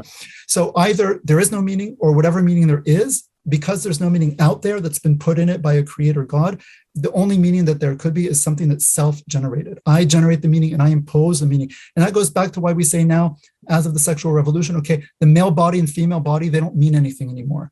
There's no inherent, it's obvious that they're meant to be complementary. I mean, just, a 5-year-old could tell you that. Just look at the one body and the other. It's clear that what was meant to go where and how it's all supposed to fit together. But the idea is that there is no more, this is not seen as like intended or endowed with like an inherent purposefulness or teleology or nature that, that to violate would be a moral violation, right? Your body is just stuff and you inhabit it as this immaterial mind, and it's up to you to like, run your stuff however you want, do with your stuff whatever you want, and to give whatever meaning to your stuff and what you do with it that you want to, right? So you're just sovereign to kind of impart meanings. And this is totally different from the pre-modern worldview, completely, alien to the Islamic worldview, obviously, right? But this is sort of very central to the modern consciousness. So that's 17. Now, if we go into the 18th century, you have the Enlightenment, right? And the Enlightenment is basically puts human reason in the center and makes it the standard of all knowledge, including moral knowledge. Now, what falls by the wayside here? Revelation. Revelation gets discredited. We're talking about specifically the Bible, because that's revelation for the West, was the Bible, the Christian and Jewish scriptures. So this is discredited for, higher biblical criticism, very important here. I know you've had many guests on here who are world experts who have discussed that issue. Also, geological findings, which were incompatible with a straightforward reading of Genesis, the timeline of Genesis. Darwinism in the 19th century is a major secularizing factor, although it doesn't necessarily entail, atheism. Nevertheless, sociologically speaking, there's no doubt that Darwin's theory of evolution had a massive impact on the kind of loss of meaning and sort of religious sentiment in the West. There's a book written by Owen Chadwick, I believe a British scholar. You're a professor at Cambridge, I think. The secularization of the European mind in the 19th century. So it's really the 19th century where all of this stuff trickles down, and the average everyday person in the West mind becomes secularized. And so at the beginning of the century, of the 19th century, you cannot be hired in a university to teach if you're an atheist. Who would hire an atheist to teach people in a university? It's just considered so, deviant and immoral. Where do you get your morals from? You don't believe in God. You don't believe in an afterlife. How can we trust you? And by the end of the century, you have Nietzsche famously declaring, again, blasphemous from a Muslim perspective, quote unquote, God is dead, right? And in the space of 50, 60 years. Right. So anyway, that's jumping ahead. So 19th century. So we have the rise of the materialistic mechanical worldview pursuant to this scientific revolution. You have the Enlightenment of the 18th century, then liberalism. All of these are humongous topics, obviously. I'm just giving a very, very quick, overview. Liberalism in the 18th, 19th century, classical liberalism, it puts a premium on human individual freedom and personal autonomy. And this, in a sense, makes sense. Okay, if there's no God anymore, really, in our consciousness, and the world is just there, now man rises to the top, right? This is kind of the deification of man. Mm-hmm. So we are at the center. We are sovereign. We can rule the world. We're no longer standing under a God. The world is not standing. We are the masters. We're in control, and we demand absolute, maximum freedom and autonomy as a species to do whatever we want, to the planet, with the planet, whatever, and also in our own societies to structure them the way we want in our own lives as well. We have this ultimate freedom and autonomy. So freedom, of course, everyone, appreciates freedom when you talk about political freedom from tyranny and so forth and oppression, of course. But the modern psyche has a very particular notion of freedom, which goes well beyond that. It's almost a fetishization. I am here. I am born to be absolutely as free as possible from all external constraints, be they moral constraints, religious constraints, the ties of family, the ties of tradition, the ties of society, right? Every, such tie is just a barrier that is meant for me to break in order to actualize my own self. So this self-actualization, this self-realization. And we'll see, again, a little bit more in detail where this comes from. This is absolutely critical. And this is very deeply embedded in current discourses surrounding sexuality in general in the West and homosexuality and LGBT in particular. And again, these assumptions lie so deep beneath the surface that we are really not aware of their presence because they're so buried. And they've impacted our psyche so much that we just, oh, of course, like that's just natural. You just think that's the way the world has always been. That's the only way to see it. And you don't realize that this is actually just a particular way. I see the sun reverberating on my face, so excuse me. So you have that. And then again, I will refer you to a lecture I gave that goes into this in a lot more detail. It's called Negotiating Paradigms, Islam and the Modern Worldview. Every blue title you see in this presentation is a hyperlink. So again, this slide deck will be available to you. And you can just click on the blue links and they will take you directly to what they're connected to. Sexual Revolution, Antecedent, very, very quickly. There's a great book that came out in 2020, The Rise and Triumph of the Modern Self by Carl Trueman. There's a subtitle which is quite long. It's something like Cultural Amnesia, Expressive Individualism, and the Sexual Revolution, something like that. So quite a jawbreaker for yeah, exactly. So this is a very, very good book. And also just this year, I mean, literally in March, he came out with a abridged version of it called Strange New World. But if you can read the original, I would definitely do it. It's maybe 400 and some pages. It's quite a thick tome, very, very well done. But for more of a lay audience, so to speak, I mean, there is a 180 page kind of, digest of it, if you want, with the main points. And so I'm taking this, what I'm presenting on this slide is taken from Trueman. So he traces back to Rousseau, Jean-Jacques Rousseau, who, of course, is a Genevan, Swiss philosopher and man of letters of the 18th century. So his dates are 1712 to 78. And very quickly, so Rousseau locates identity in the inner psychological life of the individual. So this is what Trueman says is the beginning of the psychologization of the human being, right? So for Rousseau, feelings are central to who we are. Does that sound familiar to anyone? It's like this is the air we breathe. Authenticity, another very important word for the modern individual. Authenticity is tied to the outward expression of inner feelings, right? So who I am is not the role I play in society, which in other society, okay, I'm a father, I'm a husband, I'm a son. Who I am is the roles I play. No, who I am is my own private, personal kind of inner feelings. That's the primary locus of who I am. And to be authentic means that I live outwardly exactly in accord with my inner feelings. Now you can say, fine, but your inner feelings need to be controlled and they need to be, molded, and they need to be shaped, and they need to be trained. Right. And Rousseau probably would have agreed with that. But again, the seeds get set. And then as this idea develops, it becomes more and more like whatever I feel inside is who I truly am deep down. And for me to live authentically, I must be able to live outwardly how I feel inwardly. And any discrepancy between the two is a lack of my proper self-realization. It's a lack of my becoming fully the human I am supposed to be, or I am deep down. And you can hear in this resonances of what we hear around us today, especially in transgenderism, right? Okay, I have a male body, but I am a woman. Not I feel like I'm a woman, but I'm not, so I feel like that way there's an issue. But I actually am a woman, because if I feel like I'm a woman, right? You can say, but wait a minute, but you've got a male body. So are you a woman or a man? Well, this is a metaphysical question. People have to realize this. It's a metaphysical question. What role does the body have to play in the definition of who you are, and what role does the mind, the inner subjective self, play, right? Is it all the physical and the psychology means absolutely nothing? Is it all psychology and the body means nothing? Is it both? These are metaphysical questions.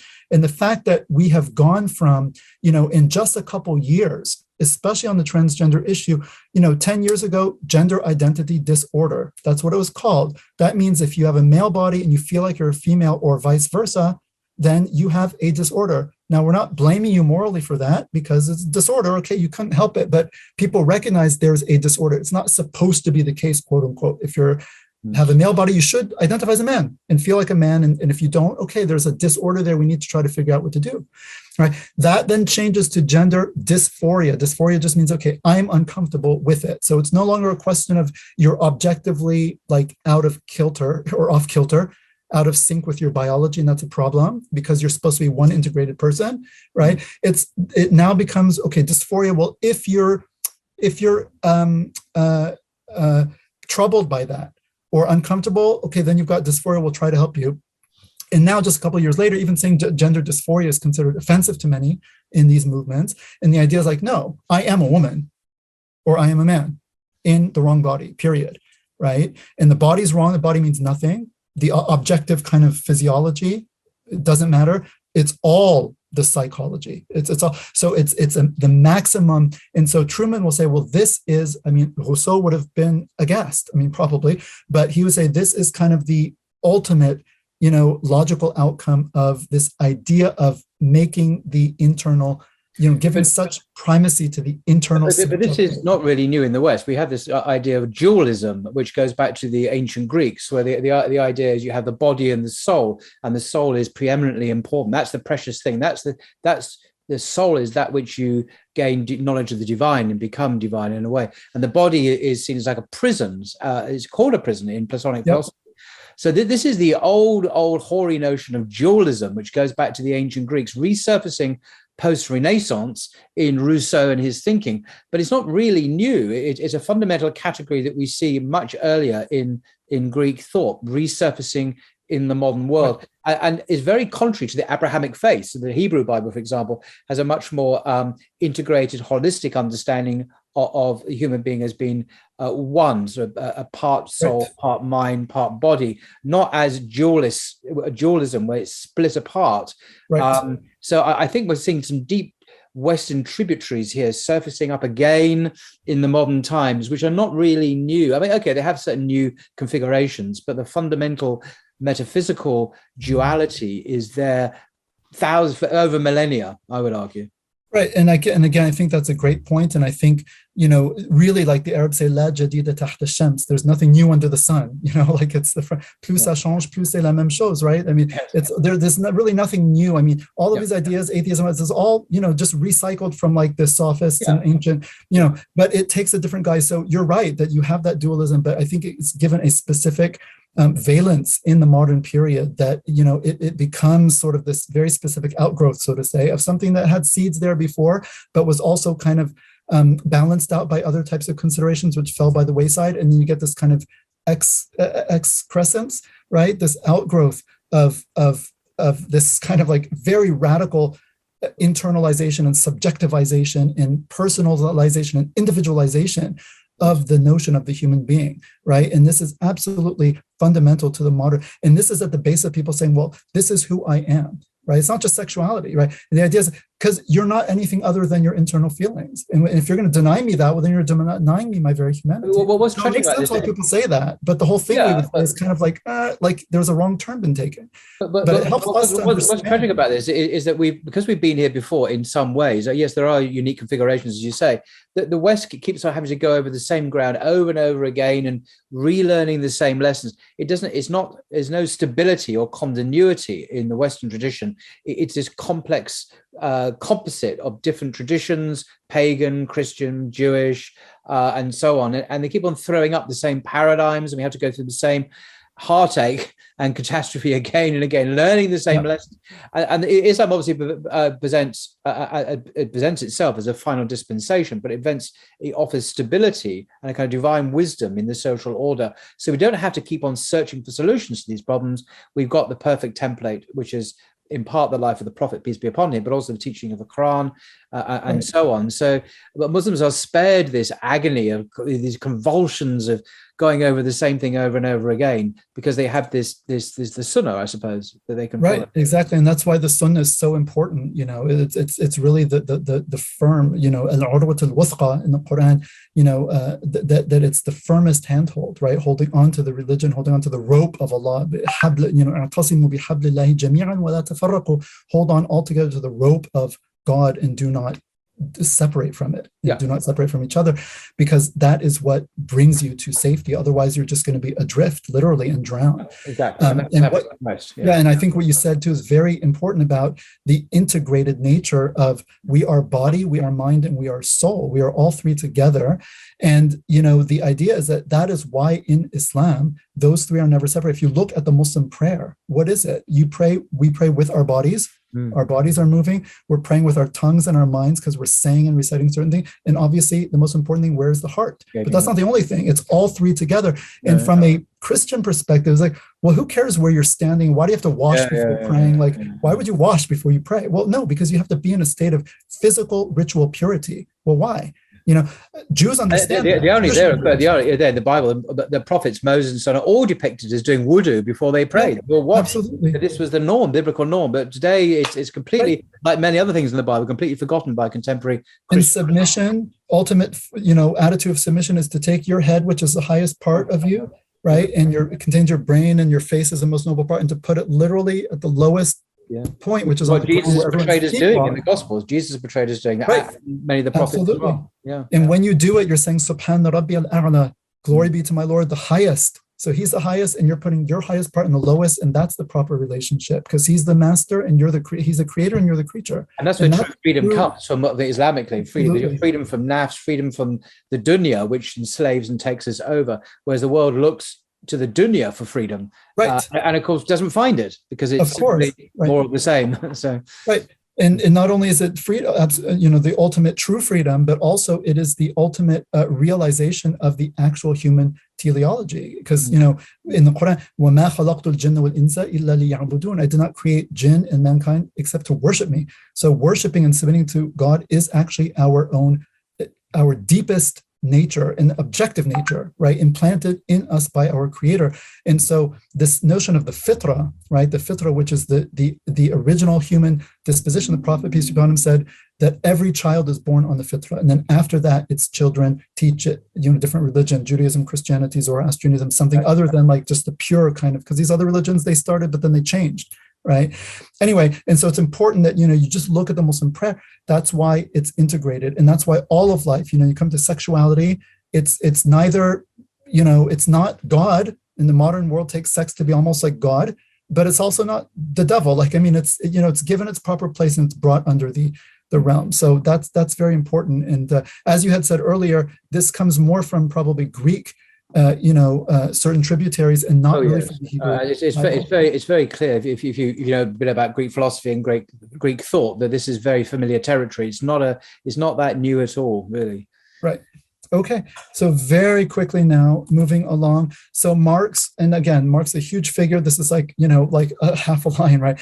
But in general, religion is a sign of weakness, and freedom, can only be achieved through the abolishment of religion. So this is very familiar to us as modern people. Again, we are usually, unaware of the degree to which our psychology is really influenced by Karl Marx, Friedrich Nietzsche, Sigmund Freud. These people, it's like they live on. It's like they have left such a sediment in our minds and consciousness. Yeah, absolutely. If we realize that, we can say, wait a minute, but I don't want that. I don't have to, Anyway, Nietzsche, 1844 to 1900, the quote unquote death of God, basically leads also to this notion of the death of human nature. If there's no God to provide stability to the world and meaning, then also human nature is kind of untethered from its source. And so we read in the Quran, وَلَا تَكُونُوا كَالَّذِينَ نَسُوا اللَّهَ فَأَنْسَاهُمْ أَنفُسَهُم. Do not be like those who forgot God, so he caused them to forget themselves. And this is, you see this in modern Western history. People turn their backs on God, and then they don't know who they are anymore.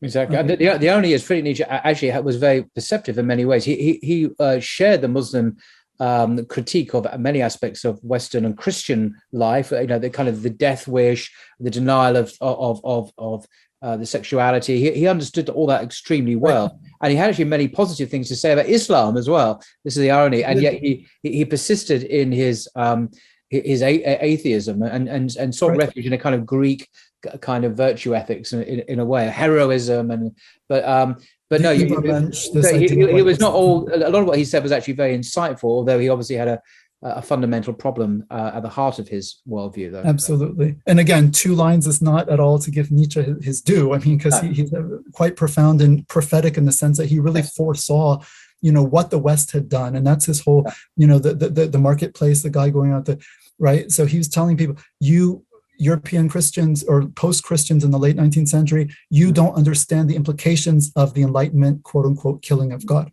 right? And you're just riding on the fumes of Christian morality and civility, but you don't understand the implications of what you've done. I do.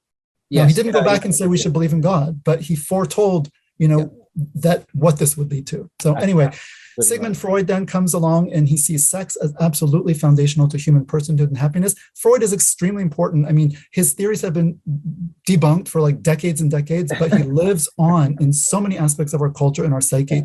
And so he's really the one who says, again, God is gone, right? He was an atheist. I mean, all of these, Marx, Nietzsche, Freud, these are all hardcore atheists, not Husserl, but these other, they're all atheists, right? And this is not neutral. If you ask a Muslim, is your view of the world and the way you perceive things, and is it influenced by your belief in God? Well, of course, yeah. I mean, it's profoundly influenced. So how can someone be an atheist and that's not going to profoundly influence the way they look at the world? We cannot just take these thinkers as like neutral, right, and think that their atheism is not very germane to the ideas that they come up with and the way they perceive the world. So we have to be very careful of that. Anyway, so Freud makes sex absolutely foundational to human personhood and happiness. However, he realizes that it's a very powerful force and that civilization, the possibility of civilization requires it to be contained. But so he sees this fundamental struggle. So he wrote that word civilization and its discontents, and it's that sexual discontent. And he said even infants are sexual, right? So this is, again, so Freud is very, so we see through Rousseau and through the 19th century kind of increasing psychologization of the human person. And then with Freud, we get the sexualization of that inner psychology. So you are like very much your inner psychology, right? And now your sexuality is at the core of that inner psychology. And then in America, you get people like Kinsey, the famous psychologist in the 50s and 60s, who continued Freud's work and also did actual empirical research on the sexual life of babies, which I won't go into, but he continued precisely this trajectory and had a huge influence, obviously, on the sexual revolution in the 1960s. Absolutely. And so I didn't put him on here, but definitely Alfred Kinsey is very central to this. Nietzsche, Freud, and Oscar Wilde, they concur basically that moral notions are essentially a matter of taste. This is very important. It's also referred as emotivism, and this is discussed at length by Alistair MacIntyre. A British guy, a British philosopher who's living in North America. But his book, After Virtue, which I read, is absolutely extraordinary. If you want to understand a very profound and in many ways a very positive understanding of moral theory at a fairly advanced level. He used to be a Marxist, actually, and became a Catholic through his study of Thomism. That's the philosophy of Thomas Aquinas, and hence the word virtue, which is. But he's a brilliant philosopher, Alistair MacIntyre. Still very much with us, I think. Absolutely, yeah. So, but this notion that I was going to say actually, Freud making sexuality the center of the personhood. We read in the Quran, أَرَأَيْتَ مَنِ اتَّخَذَ إِلَهَهُ هَوَاهُ. Have you seen him who takes his desire as his God? Yes. And this is literally, subhanAllah, you see, like Nietzsche, okay, we forget God, so we don't know who we are anymore. Freud, we don't have God, so we take our desires as our God. And like this, literally what they're doing, like this is like a confirmation of what the Quran is saying. Well, the Quran is an obvious thing to say, but the Quran is incredibly profound and insightful to all these things. Yeah, exactly, right. And so this idea also that it's a matter of taste or emotivism, right, is similar. That it's just a question of and we'll get to this too because we read verses, and this is very important for Muslims too, right? You can't just look out and say, oh, this appears to be good, or society says it's good, because in the Quran, right, it says, أَفَمَنْ زُيِّنَ لَهُ سُوءُ عَمَلِهِ فَرَآهُ حَسَنًا فَإِنَّ اللَّهَ يُضِلُّ مَنْ يَشَاءُ وَيَهْدِي مَنْ يَشَاءُ. What about one whose evil deeds or foul deeds have been made to look beautiful to him? They've been beautified for him so that he sees them as good.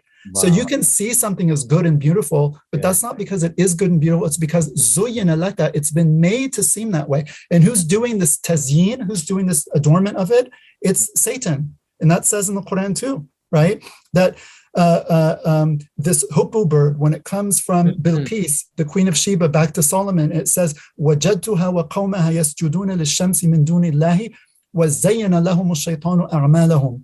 That I found them, her, Bilqis, the Queen of Sheba, and her people bowing to the sun, worshiping the sun rather than God. وَزَيَّنَ لَهُمُ الشَّيْطَانُ أَعْمَالَهُم, and Satan has beautified their act for them. In other words, he made it look fair, and it's a foul deed, right? They're worshiping other than the actual creator. They're worshiping his creation rather than him. Mm-hmm. And Satan made it appear fair to them. So this emotivism, that's exactly what emotivism means. What? أستحسن هذا, أستزين, I see this as being good or hasan or beautiful. And this looks good to me, right? It appears good to my sensibilities. And this is how many modern people, this is how they decide morality. Well, this appears good to my sentiments. Well, okay, how do you know it really is or not? How do you know that foul things have not just simply been made to appear fair to you by Satan and his, those who are sort of working with him? Yeah. These are realities. I mean, we're not materialists. We believe in these unseen realities, right? There's absolutely, every time in the Quran it says the seen and the unseen realm, always the unseen realm comes first, right? It's principial. We see what happens in the world is really the manifestation of unseen principles. The whole world is the manifestation of an unseen creator. We don't see him in this world, right? Mm-hmm. And things that happen, I mean, you don't even have to be a believer to appreciate this point. What we do, our actions, are expressions of our inner reality, right? Of who we are kind of in an immaterial sense. Yes, we don't see our consciousness. Our consciousness is invisible. Absolutely, but it's manifested. And science can't see our thoughts. No scientist no experiment can ever see our thoughts. So this is kind of an example of the unseen affecting the material world. Right. And then you have Wilhelm Reich and Herbert Marcuse, both of these German, very important figures also, who was 1930s, mostly 30s and 40s, Marcuse a little bit later, really pushed very openly for sexual liberation, even back, starting from the 30s with Reich. These are very dubious figures. School in the 30s, which the Nazis closed down, but they continued after that. And exactly, yes. And you really see that there's this radical push. And again, we said that sexuality and sexual norms are very tied to the family, and they were not unaware of that. It was not just like, we want to have fun, and they didn't see the implications. These people were very much against the family. They wanted to destroy their names have been associated with what some people call cultural Marxism. It's a particular way of describing this kind of movement in today's world. And then you have a number of other feminist thinkers. I didn't actually put them on here, but you have Simone de Beauvoir, obviously, in France in 1950. She comes out with her book. Betty Friedan with the feminist mystique. You have, Germaine Greer in the 60s and 70s. You have Shlomit Firestone. There's a whole range. And by the way, people don't realize, you look into these people, really, all these people mentioned, just read their Wikipedia page. You'll be very aghast at about the kind of people they were, how they lived their lives, and so on and so forth. Simone de Beauvoir, who's sort of put forth as this big feminist icon, she and Michel Foucault, who's also practically a prophet to a lot of these kind of modern post-colonial academics and woke, kind of people, right? They campaigned in France to get rid of, to lower the age of sexual consent to include children. Both of them did. They campaigned for pedophilia. And Foucault lived a very dissolute life, morally speaking. And he actually died after catching AIDS at a BDSM-themed bathhouse in San Francisco. It's not as Muslims, okay, it doesn't mean he cannot have insights and critiques, or maybe Simone de Beauvoir. Okay, fine. But the point is we cannot be blind to the fact that, these people's atheism, and de Beauvoir also was a radical atheist. As she grew up in a very conservative Christian family, and she became an atheist, I think, when she was 17 or 18. Germaine Greer, also atheist, by the time she was 18, she talks about this, right? She had a very unfortunate experience, and also just went to school with the nuns in Australia, and they could not answer her questions, and she was kind of rebellious and just said, I'm not having it. But anyway, all right, let's move on. Yes, let's move on. All right, so homosexuality in the wake of the sexual revolution. I'm going to very, very fast. I'm not going to talk about. There's a book that came out in 1989. It's called After the Ball: How America Will Conquer Its Fear and Hatred of Gays in the 90s. It was written by two gay men. Marshall Kirk, who was a neuropsychologist, and Hunter Madsen was a social marketing and advertising executive. So look at the, two fields here, a neuropsychologist and a marketing and advertising executive, and they were both Harvard trained.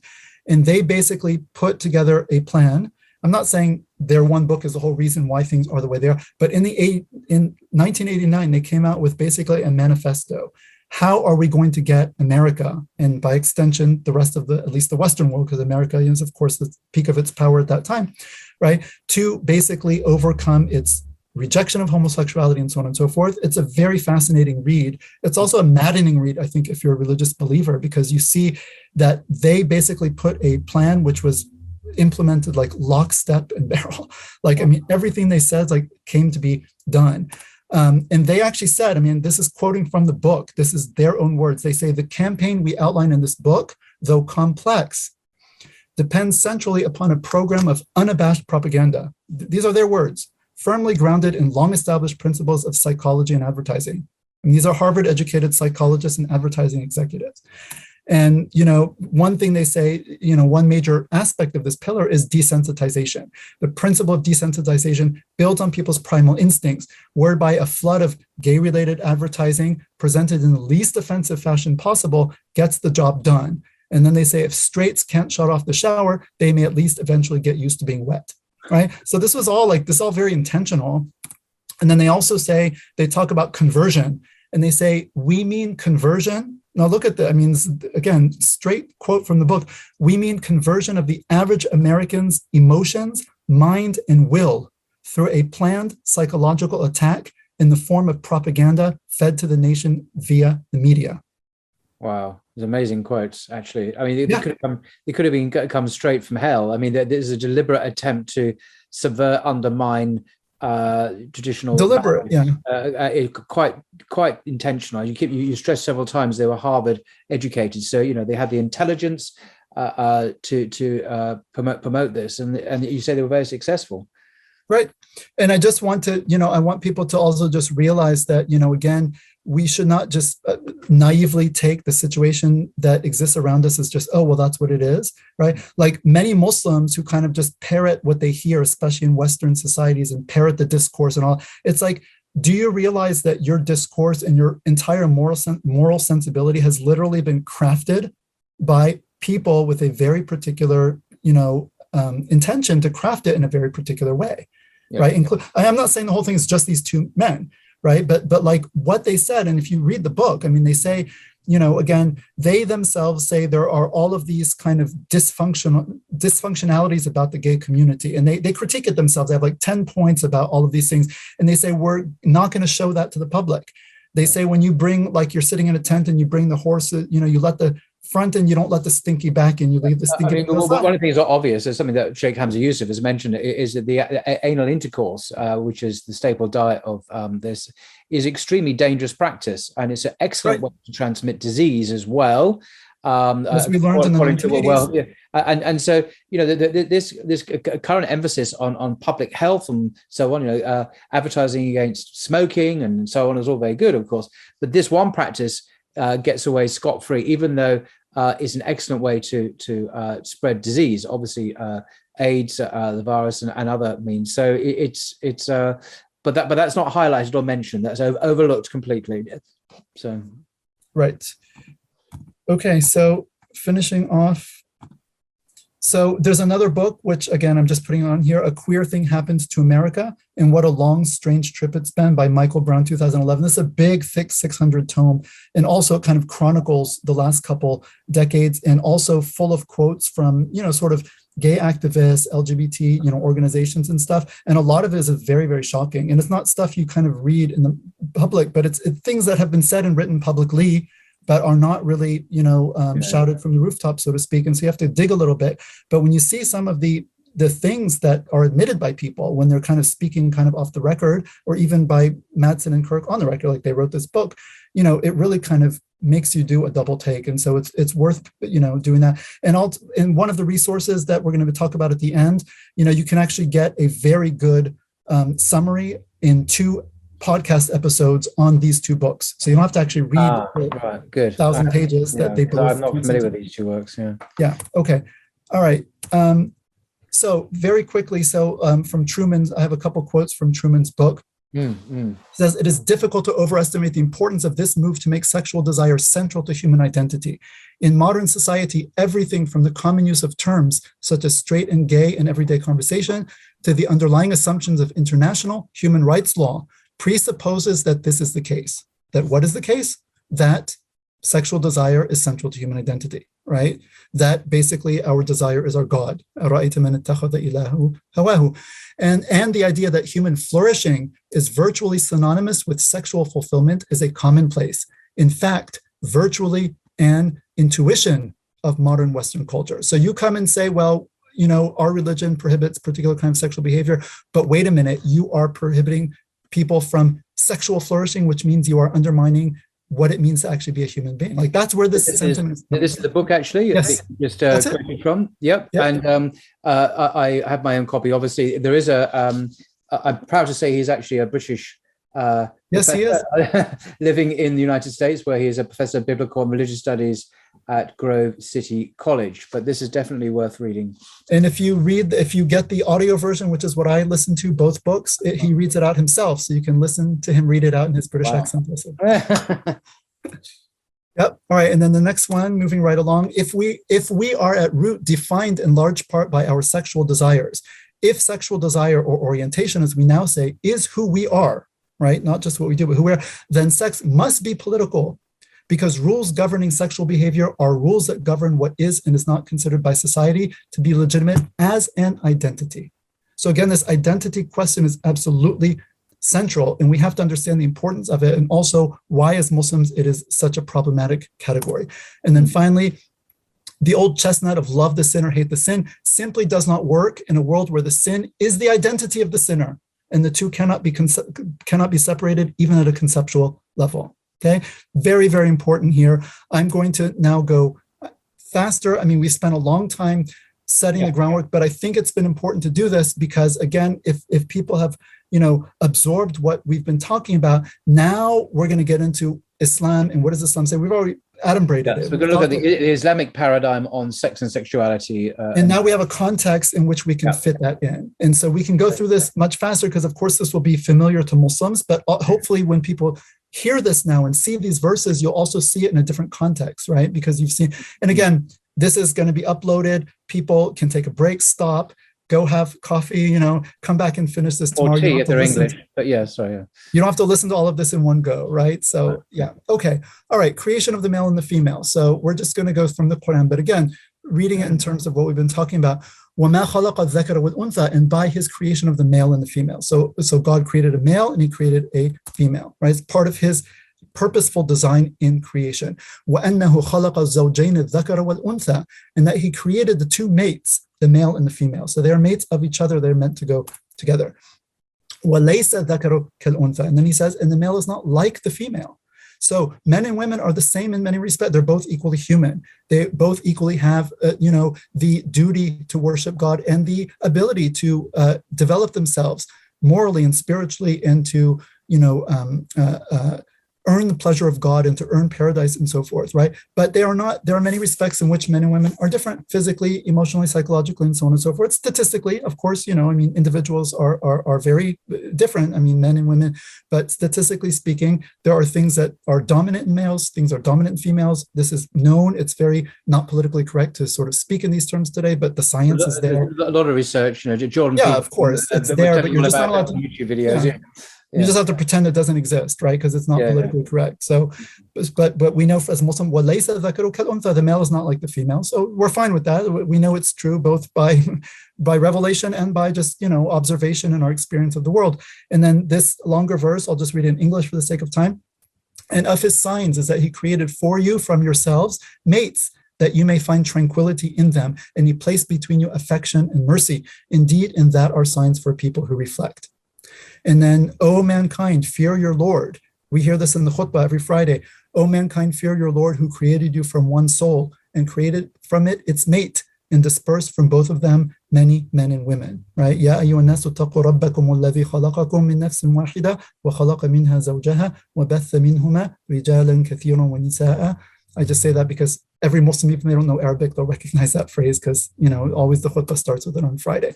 Other verses, we have the beautiful verse in the Quran, right? About here, the parity, the spiritual parity between men and women.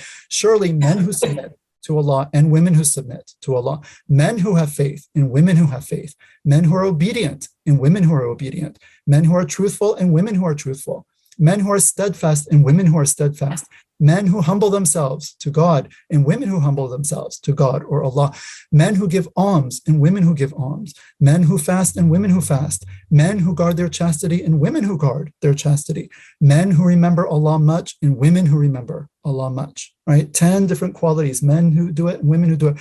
For them has Allah prepared forgiveness and a mighty reward. Beautiful. And then we have the believing men and believing women are allies of one another. They enjoin what is right and forbid what is wrong and establish prayer and give zakat and obey Allah and His Messenger. Those, Allah will have mercy upon them. Indeed, Allah is exalted in might and wise, right? So men and women, they are meant to be allies of one another, that they are constantly enjoining each other, but to what? To just following their whims? No, they're enjoining each other to what is right and forbidding what is wrong, right? And coming together and forming communities that exalt the divine standards of right and wrong and try to, give people a greater ability to realize that moral goal in their lives, that moral standard, and to develop themselves by doing so. And they establish prayer and give zakat, right? And then another verse, and this is more than one verse like this in the Quran, whoever works righteousness, man or woman, right? Or male or female, min dhakarin aw untha, and has faith, verily to him will we give a new life, a life that is good and pure, and we will bestow on such their reward according to the best of their actions, right? So we have this beautiful parity, complementarity between men and women, and this parity also, right, on this level. However, laysa dhakaru kal untha, the male is not like the female. And so we do see that in the practical life of how men and women interact in society, the roles that each one predominantly is meant to play, right? And the way they're meant to complement each other, they are not treated the same because they're not created the same. And so men are the protectors and maintainers of women. قَوَّمُونَ عَلَى النِّسَاءِ. This is how Yusuf Ali translated it, protectors and maintainers. Anyway, there's a big discussion on exactly what this means. And of course, it's very controversial today. Yeah. But I'm just saying this, so those men are the protectors, or qawamun ala the women, whatever qawamun, again, but men have a particular role to play vis-a-vis women because God has given the one more than the other. He says strength, but again, there's a lot of discussion as to what the more is, and because they support them from their means. And then in another verse, Surah Al-Baqarah, and women have rights similar to the rights against them according to what is equitable, but men have a degree over them, degree of advantage. Again, this is a gloss here, and God is exalted in power and wise. Again, there can be a whole discussion on, the exact rights and duties of men and women. Men and women have the same rights and duties in certain respects. They also have, men have some rights that women don't have. Women have some rights that men don't have. Women have a right to be supported financially their entire lives. Men don't have that right. They have to support themselves. Men take on certain leadership roles that women don't take, like head of the household, paradigmatically speaking, also religious leadership, like leading prayer and so forth, right? So there are distinctions there. So there are areas of overlap and areas of distinction. This is fine because laysa dhakaru kal untha, and it all balances out in equity according to the wisdom of the Creator from an Islamic perspective. And so the difference in complementary nature of the male and the female, as we read, men and women are not the same. Right? There are there's an obvious biological complementarity between male and female bodies and reproductive systems, as we've been talking about. There is purpose. Again, this goes back to what we've said. Now it all falls into place. Purpose is inherent to the body and its functions as created by God. It's not for us to decide or assign on our own. People say, well, who cares what you do if you're a quote unquote, dangly bits and all. No, I mean, those things have a purpose. You either use them for that purpose or you don't use them, right? But they are to be directed the way they were meant to be directed by God. Again, with the more latitude that the Islamic tradition provides in terms of, rapport between husband and wife. Also, pleasure is, not every act, like in the Catholic Church, at least every single sexual act has to be at least potentially open to conception. That's not true in Islam. I mean, a man and woman, they can enjoy themselves also just for pleasure. When the woman is menstruating, they're not allowed to have intercourse, but they're allowed to have other types of, pleasurable activity, right? So there is sort of this, notion that, but again, these are the limits that God has placed, right? He's allowed this within this parameter. it's not stricter than that, but it's also not, wider than that. Or the other way, it's not wider, it's also not stricter. So this idea that my body, my choice, this has nothing to do with an Islamic perspective. God's body in the end of the day. They're on loan to us. He created them. And you can choose whether to obey him or not to your own advantage or disadvantage, respectively, but it's not up to us to make up the rules or to impose our own meaning onto things, because we do believe that they do have the meaning that's been imparted up to them by their creator, because we're not atheists and we're not materialists and we're not deists either. And so we believe that, all of creation has a purpose. Our bodies have a purpose. Our souls have a purpose. Our creation as human beings has a purpose. Our creation as men and women separately also has a purpose, right? And so this is very central. Complementarity and disposition, or khilqa, masculine versus feminine traits. Fathers and mothers are not interchangeable. There are religious rules for men and others for women. We talked about this even in prayer, even where you wouldn't think it would be relevant. Like, men are supposed to stand more like apart when they're praying, women more contracted. Why? Well, because men, laysa dhakaru kal untha, right? Women are more contracted, men more expansive. That's just how they stand in the prayer and how they make the sujood, the prostration. So even in very minute, the Sharia is thoroughly gendered from start to finish, which is why I said earlier, the contemporary scene, race, gender, and sexual orientation is all one. We say no. Race, Islam makes no distinction between race. And it says in the Quran that, among his signs are the creation of, that the difference in your tongues and your colors are a sign of God, right? So absolutely no race distinction whatsoever, right? And the Prophet is very explicit, peace be upon him, that Arab is not superior to a non-Arab, nor non-Arab to an Arab, right? And a white man is not superior to a black man, nor a black man to a white man, except by way of piety and fear of God, right? So complete, I'm not saying there's no racism among Muslims, but in Islam, right, this is something that, races are all considered equal, right? Gender, equally valid and equally valuable. Men are not better than women, women are not better than men, but they are different. And so the Sharia treats them differently, and the gender distinctions are pervasive. So it's a thoroughly gendered tradition. So this idea of moving towards this androgynous norm where men and women are just all the same and there's no boundaries, this is completely against, just the heart of Islam. You have to throw the entire religion out the window to incorporate this type of thing, right? So we can't get on board with this kind of radical gender egalitarianism, which sees mathematical sameness and equality, and we will not rest until 50% of all CEOs and all companies are women, and 50% of all nurses and all hospitals are men. That's never going to happen, by the way, except through very coercive social engineering. And Jordan Peterson, who speaks on this subject frequently, has an excellent, he's obviously a scientist, a clinical psychologist, and has a range of data. All the data speaks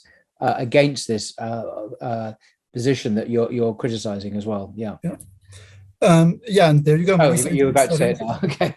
Showing all sorts of psychological, physiological, psychological, and dispositional differences between men and women, though this is taboo to say today because it goes against, the zeitgeist and notions of social constructionism and certain, gender ideologies and so forth. So anyway, the nature of morality and ethics in Islam, this is very important. We've touched on it. So again, hopefully we can go through it quickly, but this is really important for the latter part of the discussion, which we are finally getting to, sexual norms and then homosexuality specifically, and then we'll be wrapping up, hopefully, inshallah. So where does morality come from, right? Where does it come from? In the West, you've had deontological ethics. Back when religion was more prominent, this notion that, moral behavior was largely a question of doing your moral duty, and the moral duty was often, seen as coming from God and divine command, right? And this is kind of natural within a theistic universe. And so this is also, for Muslims, is very fundamental. God's command is absolutely fundamental, and we mentioned this before. And I also mentioned the verse, وَمَا خَلَقْتُ الْجِنَّ وَالْإِنسَ إِلَّا لِيَعْبُدُونَ. I have created jinn and mankind but to worship me, right? And then it is God and his messenger, Allah and his messenger alone, right, for the Muslim, who are legislators of what is right and wrong, permitted and prohibited. This is not our prerogative as human beings, either collectively to say we just sort of extemporaneously exposit a rational morality, or let alone, even more so, our individual. This is the motto. Well, what do you think of this? Where do you stand on premarital sex? It's not your. It's nothing to do with what you. Your opinion doesn't matter. It's above our pay grade. These questions are above our pay grade. We refer them up. We refer them up. Exactly. Yeah. Who has the authority to make these judgments. So don't ask me. Ask the one who made us. Because when you do it, you get people like legalizing child pornography in the 1970s. Right? Yeah. That's what happens when you just leave people. And so this is a very critical verse, right? I'll just read it in English again for the sake of time. It is not for any believing man or woman when Allah and his messenger have decided on an affair to have any choice in their matter. Okay? In the word, أن يكون لهم الخيارة من أمرهم. خيار choice. And this is the fetish of the modern world, choice. Well, I chose. Did you choose? Why do you wear hijab? Well, I chose to. Everything comes down to choice. It's legitimate if you chose it. It's not legitimate if you didn't choose. This strikes at the heart of that, right? Not believing for any believing man or woman, not appropriate, right? Or becoming for any believing man or woman when God and his messenger have decided on an affair to have any choice in their matter. And whoever disobeys God and his messenger, or Allah and his messenger, has manifestly gone astray. This verse just completely, shatters that myth, right? That if God and his messenger have decided on an affair, that's it. It's their prerogative. God's, and obviously the messenger only is obeying the command of his Lord. So it's really God in the end, right? Now you can disobey, go ahead, but you're disobeying. You can't make up your own morality. You can either obey God's morality or disobey it and reap the consequences of either choice, but it's not your prerogative to make it up. So that's one, divine command, absolutely fundamental for us as Muslims. That cannot be lost from any discussion that we have as Muslims, particularly internally, when it comes to questions of sex, sexual morality, or anything. Number two, consequences matter. So there is a type of consequentialism which becomes the dominant ethical theory in the modern world in the 19th and 20th centuries through people like first Jeremy Bentham, then John Stuart Mill, right? Moral action is that which brings the greatest benefit for the greatest number, the greatest happiness for the greatest number. So utilitarianism, as it's called. Right. So we have kind of in a sense, I wouldn't like to say it this way, but there's sort of a divine utilitarianism in the sense that God is wise, just, and merciful, and he legislates for us what is best for us, both in this world and the next, from his omniscient perspective. Allahu ya'lamu wa antum la ta'lamun. God knows and you don't know. So consequences matter, but it's not just the consequences that we, in our limited perspective, fixate upon. It's in a larger, and we'll see in another slide or two that there are maqasid of the Sharia. There are goals that the Sharia is trying to uphold for the benefit in this world and the next of human beings, right? So that's a type of consequentialism, but it's the one that is a divine consequentialism that God has set and that he has legislated also the means of achieving it. And then the third thing, and this is the third mainstream also in Western, historically, is virtue ethics, which goes all the way back to Aristotle, right? In which Muslims also took on Aristotle's writings on ethics very enthusiastically and modified it and improved it and sort of infused it with, the telos of revelation and the spirit of, and improved upon it. But they found what he said about ethics quite compatible.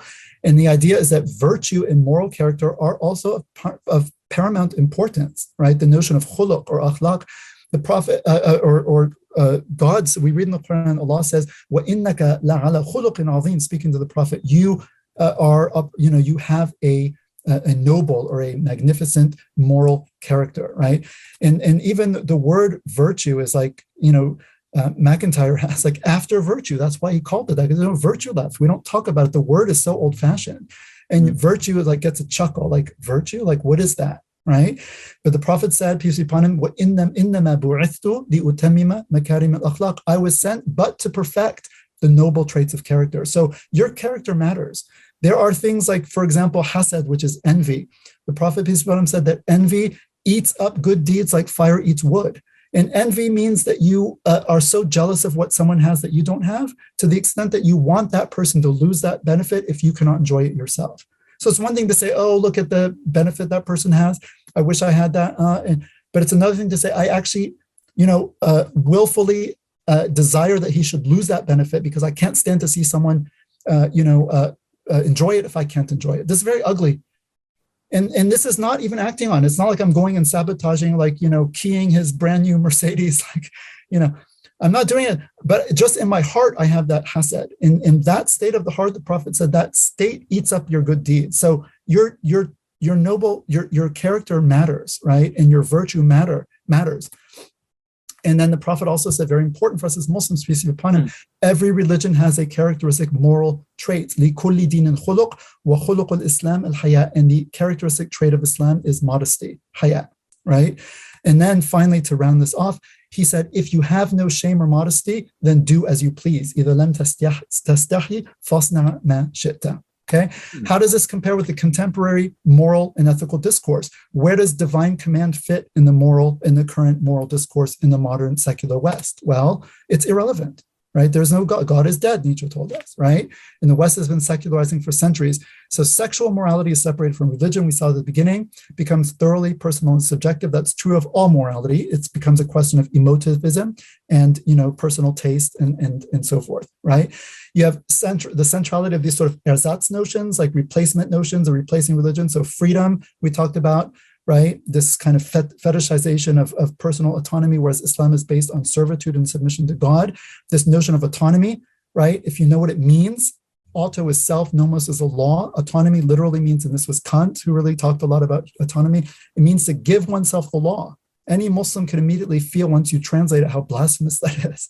Because God is the lawgiver, right? He's the sharia, the lawgiver, and the sharia is his way, his law, right? We don't give ourselves the law. This is to make gods of ourselves, literally, right? So God and his messenger alone have the right to legislate, as we saw in that verse, right? That when God and his messenger have decided upon a matter, it is not for a believing man or a woman to have a say in it. And then this notion of authenticity we talked about, we would say as Muslims in response to that, yes, we want to be authentic, but we are only our true authentic selves as human beings when we have found and submitted to our Creator, because that is the objective, inherent purpose with which he has created all human beings. As the Prophet, peace be upon him, said, every human being was born on the fitrah, right? And so coming back to your internal nature and submitting to your Creator, that is the homecoming of every single human being. If they don't realize it, it's to their own detriment. But that is everyone's true homecoming, is back to God.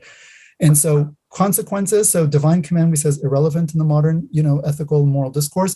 What about consequences? Well, again, consequentialism, utilitarianism is the dominant ethical theory, right? But the consequences are judged in purely subjective terms, if at all, and also in purely material and in this worldly terms. It's a secular notion of which consequences really matter.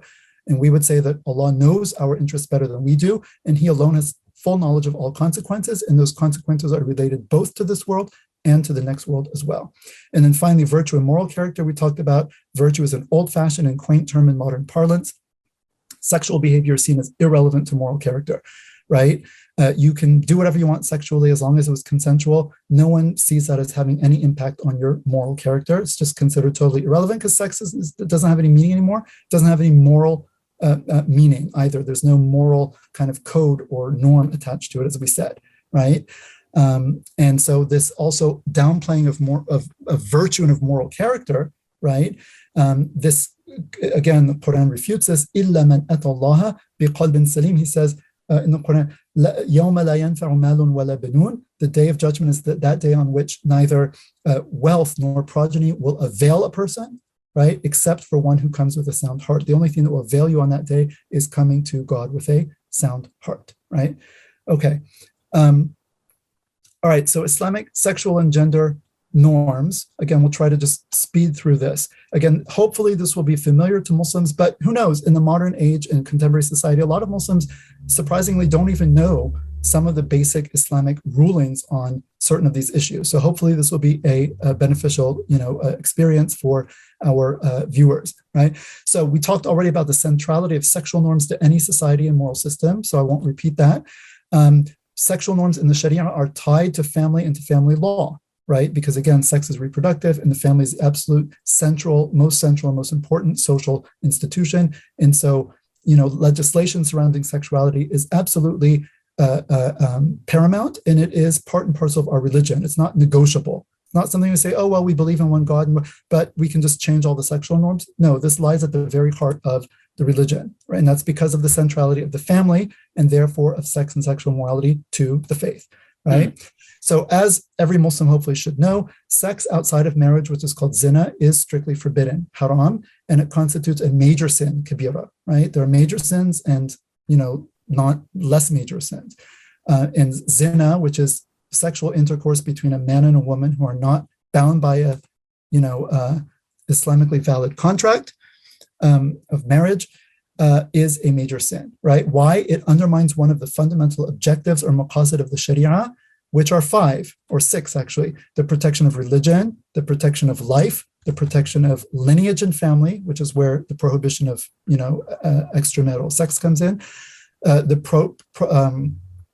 protection of property, protection of intellect, and the protection of honor. These are the 6 overriding objectives that the scholars looked at the rulings of the Sharia, the divine legislation, and said, these are the 6 fundamental categories that are necessary for human beings to flourish, all human beings to flourish in this world and in the next world, that these 6 fundamental things have to be protected. And one of them we see is lineage. And to protect lineage and the sanctity and integrity of the family structure, sexuality must be tightly confined to it. And so the rules regarding extramarital intercourse are actually very strict and very severe, because it's considered not only a sin, but also a social crime, right? That's potentially adjudicable, can potentially be punished in a court of law. It's very difficult to implement certain of the stiffer penalties, but conceptually, we don't have this notion, okay, my sexual behavior is just my own private affair. No, that's modern secular individualism. It's not Islam. It's not realistic either, because our sexual behavior it has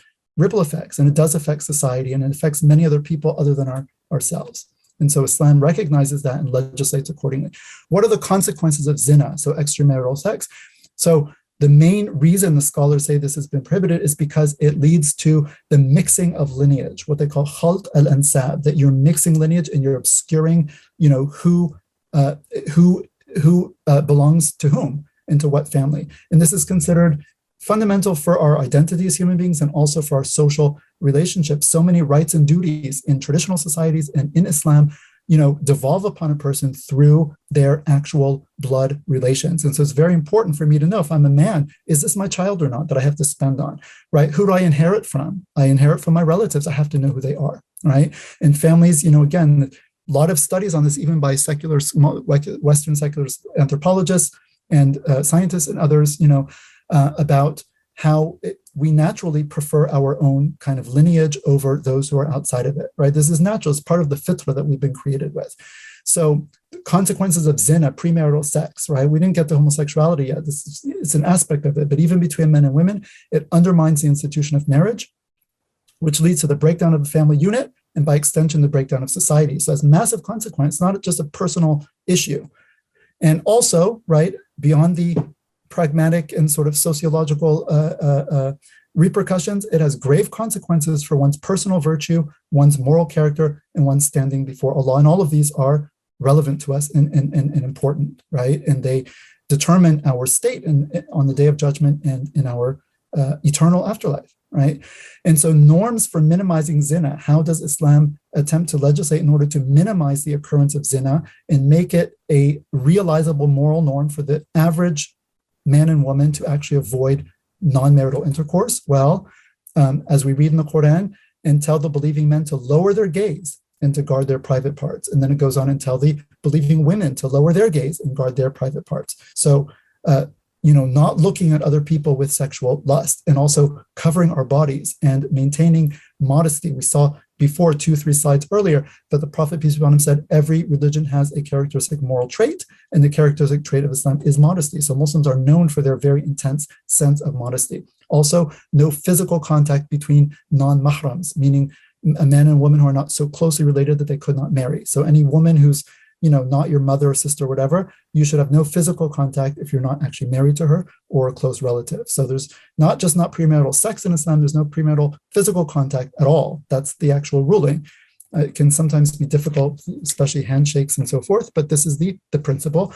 Also, no khalwa between mahrams, which means a man and a woman who are not closely related, they should not be alone in an isolated place where they fear unannounced intrusion, okay? And the idea is not that, Muslims think every time a man and woman are alone together, they're just going to hit the floor and lose control. But the idea is that you are putting yourself in temptation's way, And, it's a very volatile aspect of human life. And when you open yourself to that temptation, sometimes it just comes and gets you from where you least expect it, and you fall. You think you're in control, and you can completely lose control and can be very dangerous.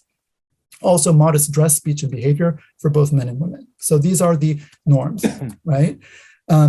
Is zina the only thing that's forbidden in the realm of sexuality? So there's a ruling or a principle actually in Islamic law which says all things are permissible by default. Al-aslu fil ashya' al-ibaha, that everything that a human being could do is by default permissible unless revelation has come and specifically prohibited it. But when it comes to sexuality and sexual behavior, it's the opposite principle. Sexual matters are forbidden by default. They're haram unless they're specifically permitted. So sexual behavior by default is not permitted, except where it has been specifically legislated and permitted. And where is that? Sexual relations between a man and a woman bound by an Islamically valid contract of marriage. It says in the Quran, except your spouses and those whom your right hands possess. In our day, this category doesn't exist. It's spouses. So I put here, valid contract of marriage, right? Valid, Islamically valid contract, marriage contract between a man and a woman. So what is prohibited? Everything else, okay? So if you're not man and woman, you're not married, then any sexual activity, or if you're obviously two men or two women, you can't be a man and a woman married if you're two men and two women, right? So everything else would be prohibited. Sexual acts short of intercourse, right? If you're not within that relationship. Anal intercourse, categorically prohibited, even between a man and a woman in marriage. That prohibition on liwat or anal intercourse is for all people, not just for gays. It's for exactly, absolutely. It's a blanket prohibition, right? The rectal cavity is not the place where the male organ was designed to go. Period. I mean, again, we believe these things were designed with a purpose. It's common sense when you think about it, but yeah, indeed. Right. It's not meant to go there, and it's considered a gross misuse of the body to put it there. And so it's not permitted even between a husband and wife. And then exposing one's aura or one's private parts to other than one's spouse without need, such as medical and so forth. And we know the aura for the man is from the navel to the knee. And for the woman, there's different levels of it, all of the body except the face and hands in front of non-marriageable males, a more relaxed aura in front of family members and women and so forth. But the idea is that you cover your body, especially your primary sex organs, you don't uncover them except in it for need, right? So Muslims don't have, are not supposed to have like open kind of locker rooms and people walking around naked and so forth. This would be considered a breach of Islamic morals and etiquette. Masturbation, according to the majority, also prohibited. So solo sex. So the idea here is that sex is meant to be somehow by design to be inherently heterosexual, obviously, men and women, but also inherently interactive, right? And so engaging in sexual behavior by oneself, according to the majority, right, there's some discussion about it, is also prohibited, right? Obviously, this has nothing to do with consent because, actions like that are obviously consensual. I mean, zina also is consensual. So this modern fixation on consent is not relevant. I'm not saying you can force someone to have sex with you. But I'm just saying the presence of consent does not render a sexual act licit if it's otherwise prohibited. That would be ridiculous. And so in addition, anything that leads systematically, or that systematically threatens to lead to illicit relations, like touching, gazing, with the eyes, khalwa, being alone, with a person of the opposite sex, immodest speech, dress or behavior, all of these things are also prohibited because they can lead down this very slippery slope. And it says in the Quran, وَلَا تَقْرَبُوا الزِّنَا. It doesn't just say don't commit zina, it says don't even come close to zina, don't even get near it, right? What does it mean in the Sharia to protect family and lineage, right? Again, I sort of said this, the extended family is normative. So consider inheritance laws. A person dies, you can bequeath 1/3 of your wealth to non-heirs, but then the rest of it devolves upon your close relatives according to predetermined shares. So your wealth resorts to its rightful owner, which is God, and then it's redistributed amongst your close relatives according to the standards of revelation, right? Which is also why it's important, who am I related to? Who has a right in my inheritance, or to whose inheritance do I have a right? These are important questions. Blood ties through lineage, and therefore natural reproduction is of prime importance. This is very critical. Consequently, and this is important too, the prohibition of most means of artificial reproduction are prohibited in Islam as being tantamount to zina. Now, this doesn't make sense from a Western perspective. Why? So what does this mean? A man and a woman are married, okay? The woman has healthy eggs the man has healthy sperm, but maybe her fallopian tubes are blocked, so the sperm can't get to the egg, so they can't conceive naturally. In this case, a married man and a woman, healthy eggs, healthy sperm, she carries the baby. In this case alone, the doctor can artificially inseminate by the majority and implant the baby, the zygote in the woman. She carries the baby and gives birth to it. So the doctor helped, but what? The baby's born of a married mother and father, and his biological mother also carried him. This is the natural way. This is the way that God set up for humans to reproduce. That cannot be breached. So sperm donor from outside the couple, egg donor from outside the couple, surrogate mother, all of these are prohibited because they are seen as bringing about the effects of zina by crossing lineage and blurring natural family lines. And one thing that's relevant to this discussion, we often hear, because technology now allows for this kind of artificial reproduction, right? Technology is never its own moral argument. It's never, just because we can do something doesn't mean that we should. And whether we do or do not use technology or use it in a particular way comes back to your moral system. And for us as Muslims, the Sharia is our moral system. And it allows me to be sitting in Boston, you in London, and we're conversing using this modern technology. No scholar would say this is a problem. But it doesn't, but because we have the ability to artificially reproduce, right? Here they say, no, the Sharia, this is a central domain of it, and it forbids this type of tampering with the natural reproductive sunnah that Allah has set up in human reproduction. This is life itself. You can't play with this. And in our society, many people say, well, technology has basically flattened the playing field between gay and straight couples, because now you can have gay marriages or lesbian, and they can just have artificial means of reproduction, have their own families. We say, no, those means of reproduction are forbidden, even for heterosexual couples. So the fact that you're trying to justify these new arrangements based on that technology, well, that technology, we don't even accept it to begin with. So it's not an argument in your favor, at least from our perspective, right? Further Islamic principles related to gender. There are two genders. Many verses in the Quran, وَأَنَّهُ خَلَقَ الزَّوْجَيْنِ الذَّكَرَ وَالْأُنثَى, we saw he created the male and the female.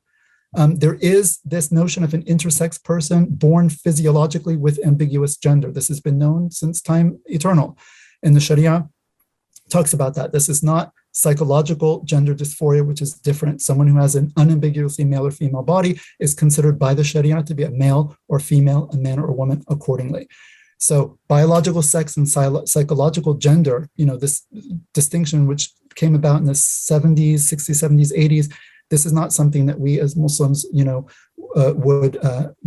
run with, right? This idea that your biological sex and your psychological gender, okay, they might be disparate, but normatively they should line up. These are not free-floating variables. And we said this earlier. If you're male, have a male body, the norm is that you would actually identify as a man. Now, maybe you don't. That's gender dysphoria. That's gender identity disorder. We can deal with that, but it doesn't mean that there is no sort of normative connection between the physical body and the psychological gender, right?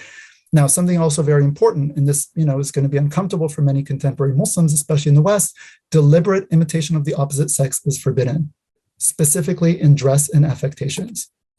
And there's a famous hadith, which is narrated in several different variations, that actually not God is cursed, but that the Prophet said the Prophet cursed men who deliberately imitate women and women who deliberately imitate men. Okay. Now, what does this mean, deliberately imitate? It's very important that we understand deliberately imitating, because there can be men, and Islam is realistic, there can be men who are more effeminate by nature in their speech, in their mannerisms, in the way they behave. There could be women who are kind of more masculine by nature. This is not what's being talked about here. It's the ones who deliberately imitate, who take on by design the characteristics that are known in a particular society to belong to the other sex. So the example earlier on with you, those drag queens that go into schools. Yeah, drag queen story hour, exactly. Really dressed up in the most outrageous women's clothes, and that is very deliberate because it's completely unnatural. I mean, it's very artificial, but that would be an example of deliberately imitating women, or a certain very crude and exaggerated imitation of women. I don't think any normal woman would look like that. But anyway, so that's exactly an example. Yeah. Right. And the idea is that you can always, decide how you dress, right? You might not be able to control your gait or your mannerisms or your speech, but you can always choose what to wear. And so actually Al-Bukhari, one of the main hadith collectors, he put this hadith in the chapter on dress in his book. So this was understood as really, again, things that you can consciously control. So what about those who fall outside of this binary, right? And so this comes up again. These are real, and we're going to get into this now very shortly. These are real conditions that people might, we said they might actually feel psychologically not in line with the body, right? So what do we do about this? So we say sex, gender identity and expression, and sexual orientation should normatively line up. In other words, they are quote unquote meant to line up. That is the normal thing, right? And it is the normative thing. So this gender-bred person, which we'll see again in a minute, right? Where gender, sex, male, female, gender, man, woman, sexual orientation, gay, straight, gender expression, masculine, feminine. These are all considered like 4 free-floating variables. They may or may not match up, and you can mix and match however you want, and they're all equally normatively fine. We would say no, right? Normatively, they should all line up, but we understand that for some people they won't, and people are not morally responsible for that to the extent that it's not something that they have chosen or brought about on themselves, right? So exceptions to the rule, like misalignment, do not undermine the rule itself. That is the normativity of things like what? The normativity of the male-female gender binary, absolutely central to the way God has created us as human beings, as he says in the Quran, right? Also, it does not undermine the normativity of the expectation of broad conformity to the behavioral norms, dress, and mannerisms of one's natal sex or gender, right? And we're not allowed to imitate the opposite sex willfully, right? And it also does not undermine the normativity of opposite sex attraction and within marriage, opposite sex sexual expression. Doesn't mean everyone necessarily falls into that, but the fact that some people might not be attracted to the opposite sex and they might be attracted to their own sex, that doesn't undermine the normativity of opposite sex attraction. So does that make Islam quote unquote heteronormative? Yes, obviously. We would not consider that a term of abuse, but it's used as one. And it'd be a virtue rather than a other than a good. Right. Yeah. Right. Now, very important question. And again, we are wrapping up. So Paul, I can tell, I know you've been traveling, so I am sorry to go on for so long. No, this is extremely helpful and useful. Please continue. Am I sinful for feeling attracted to my own sex or not identifying with my own gender, right? Am I sinful just for having those feelings, whether it's I'm attracted to my own gender, erotically or sexually, or I don't, identify with my actual sex, right? There's a key Islamic principle, and this is very important, especially for people who are, not as familiar with how these issues play out in people's actual lives, right? Key Islamic principle: you are morally responsible only for what you have control over, right? La yukallifu Allahu nafsan illa wus'aha. That God does not burden a soul with greater than it can bear. You are not called to account for what you don't have control over. So if you are, despite yourself, you find that you are attracted to your own sex, right? You are not responsible for those feelings to the extent that you did not choose those. And people who experience that generally don't choose that. It's not something you choose. It's something that you kind of experience and you discover within yourself. So you're not morally responsible just for having those feelings, right? Doesn't mean that, okay, you fantasize and you have ways, and then you can live in ways that might, encourage, right? That's different. Those are things you're choosing to do. But just the very kind of base fact that, okay, I discovered when I became a teenager that, I'm erotically attracted to my own sex rather than the other sex. This does not make you a evil person or a sinful Muslim or let alone a non-Muslim. Of course not.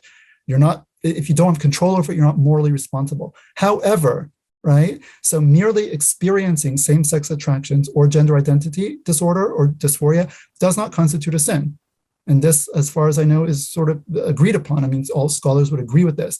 However, right, we are still responsible for our actions because you choose your actions, specifically refraining from haram sexual behavior, right? Or deliberate imitation or impersonation of the opposite sex, right? Cross-dressing, socially transitioning to the other sex, chemically or surgically transitioning also. These are, by consensus of Muslim scholars, Sunni Muslim scholars, are forbidden. There is some difference of opinion within Shiite circles based on a fatwa given by the late Ayatollah Khomeini, the leader of the Iranian Revolution, who died in 1989.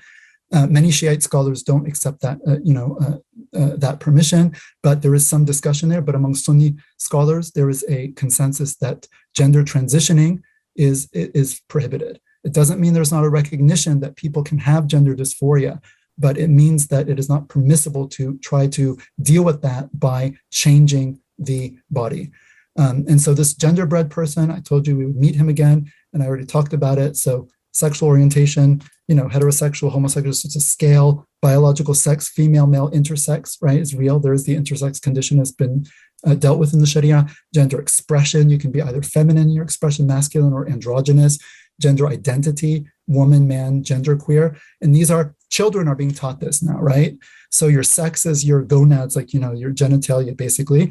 Orientation is who you're attracted to, and romantically and sexually, that's in your heart. Identity is how you identify in your brain as a man or a woman. And your gender expression is, the body, how you interact and present. And again, the Sharia regulates this. It's not up to you as a person to just kind of, again, take this to the psychologization of the self. Well, I feel this internally, therefore I'm an inauthentic person unless I'm allowed to just do this, right? And if you don't accept me as a Muslim community, and you don't accept my gender expression or my gender identity or my sexual orientation, i.e. acting upon it in ways that are, well, you've undermined my dignity, right? And that's sort of how that moral discourse goes. We say, no. That's not what our conception of the human being is based on to begin with. You're importing a completely foreign ideology and a completely foreign worldview into Islam. Okay. I'm not going to, I already talked about this a little bit. When it comes to gender nonconformity, right, and we are really almost done here. When it comes to gender nonconformity, scholars recognize that there is a conventional component, right, a component to what counts as male versus female, dress, interests, behavior. There is some socially, quote unquote, socially kind of influenced or socially constructed component, but nevertheless, all societies differentiate between males and females. So if I go back to 18th century America and look at the way the founding fathers of this country dressed, they had these big frilly wigs, like long curly hair, these frilly blouses and tights, like stockings. And for us, if you dress that way, they're going to think you're dressed in drag. That's very feminine for us today. But in their time, that's how men dressed. So that's conventional. But that's not how women dressed at their time. The women there, there's very billowing like dresses and whatever. So the men and women dressed differently. They didn't dress the same. Even in our age, even this like unisex, like I'm wearing what I'm wearing and what you're wearing is clearly men's clothing. Woman's blouse is always cut like curved and, it's always different. Like men and women are not the same. Right. So there's some cultural component to that, but the idea is that whatever is largely generally recognized as being masculine or feminine in your society, you're actually bound in the Sharia to sort of conform to that. Well, can I just be my own autonomous individual and throw off the shackles of society? No. That's Rousseau. That's the 19th century. That's secular European psychologization of the self and radical autonomy and individual. That's not Islam. Right. So choose your paradigm, choose your religion. But, don't try to mix the two. They're not the same. Dress, as we said, strictly forbidden on the basis of the hadith quoted. To imitate the opposite sex in dress, accoutrements, etc., as conventionally recognized in one society. What about mannerisms? I'm a male, I have a high voice, or I kind of have effeminate, walk or, hand movements, right? The scholars actually, again, this is a phenomenon. We see this in society, right? A man could be even heterosexual, but kind of effeminate, right? Or a woman could be kind of masculine. All right, scholars recognize that a person could have gender atypical mannerisms, gait, voice, etc. The man would be called mukhannath, right? That's a male with effeminate mannerisms, and a woman, mudhakkara, a female with masculine mannerisms. What did the scholars say about this, right? They said these mannerisms, they could be either khilqi, which means constitutional, like the person's just, it's natural to that person, or it could be affected, like they're taking it on, they're purposely doing it. We know if it's purposeful, then that's forbidden. We've already seen that, right? So purposely affecting such mannerisms is haram by consensus. However, if it comes to somebody naturally, right, effeminate tendencies to a man or sort of more masculine, to a woman, right? The scholars here have differed. Some of them said that the person should try to recondition himself or herself, try to make reasonable efforts to bring their behavior more in line with what's typical of their sex. And if they don't try to, then they're sinful for not trying. But if they try to and they can't do it after a reasonable effort, then the blame drops and, that's fine. Okay. Other scholars said they're not even obligated to even attempt. As long as it came to them naturally and they didn't deliberately do it, they don't have to. It would normally make your life probably easier, just socially speaking, especially for a man. There's a particular stigma in most societies against effeminate men often.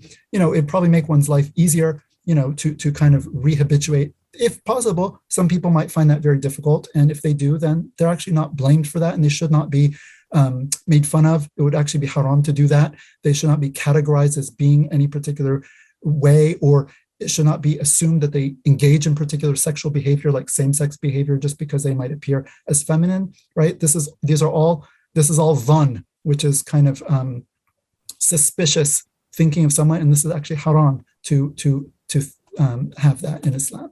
Okay, interests and behavior. Islam is not super prescriptive when it comes to things like personal likes and dislikes, right? Girls being more into sports or bricolage, boys being interested in music and art or cooking. Okay, it might not be that typical of your sex, but as long as the activity itself is not forbidden, there is no particular stigma. One can pursue one's interests, so there is a latitude there. And the Sunnah has lots of examples of things that in our society, modern West or whatever, we might consider out of character. Men crying profusely, right? Also, the Prophet, peace be upon him, was not above domestic tasks in 7th century Arabia, sweeping the floor, mending his own socks, right? We don't say, oh, that's just women's work. Well, okay, maybe more typically, but it doesn't mean that, it's beneath a man, for example. Our Prophet, peace be upon him, did this, right? Important, we don't have an ideal of womanhood that is akin to the Victorian notion of the kind of dainty, delicate, fainting female, like so frail and weak and whatever.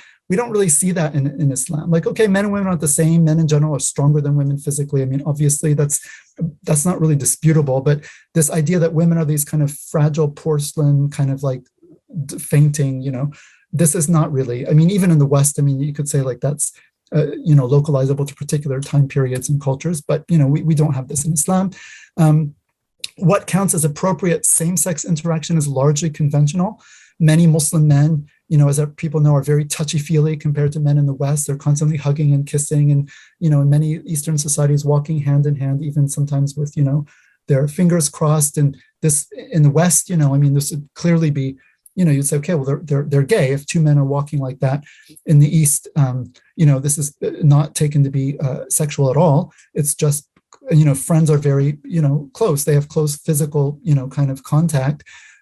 However, this is changing as Western norms continue to dominate the world and propagate themselves through media and technology. I was told that, when I was in Cairo in the mid-90s, it was very common for men to walk around of all social classes, holding hands in the streets and hooking arms. And I was told that no one does that anymore in Cairo. Except I actually asked a friend of mine who's an academic in Cairo, a professor there, and he said exactly what you said. He lives there now. Yeah, exactly. And this is not good news, because it means the entire Western sexual paradigm is becoming deeply imbibed even by Muslims abroad now in the Muslim world, right? And now you have Cairo youth saying, oh, well, that's gay, to walk holding my friend. What do you mean gay? Like, we don't have that concept in Islam. We don't have that concept. We have actions. We don't have a sexual identity to begin with. Well, but guess what? They're taking it on because, again, Western norms are very aggressively pushed as the only valid ones, and Western culture continues to dominate through its products, movies, television, cinema, the internet, and so forth. And so Muslims are not, exempt from being affected by this, but we should be aware of it because it's not innocent, right? It has implications. There are clear Islamic guidelines that transcend culture, right? So we said there is a cultural element as to what is appropriate same-sex interaction. That's not without limits.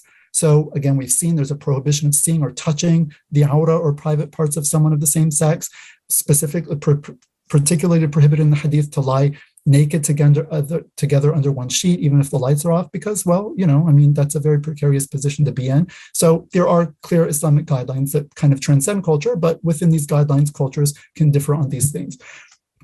Intersex individuals, the khuntha, there's a, quite extensive Islamic discussion of the khuntha, the intersex individual. I will not talk about it here. We have plenty of work, and I'll show in the resources. You can read a lot about this topic.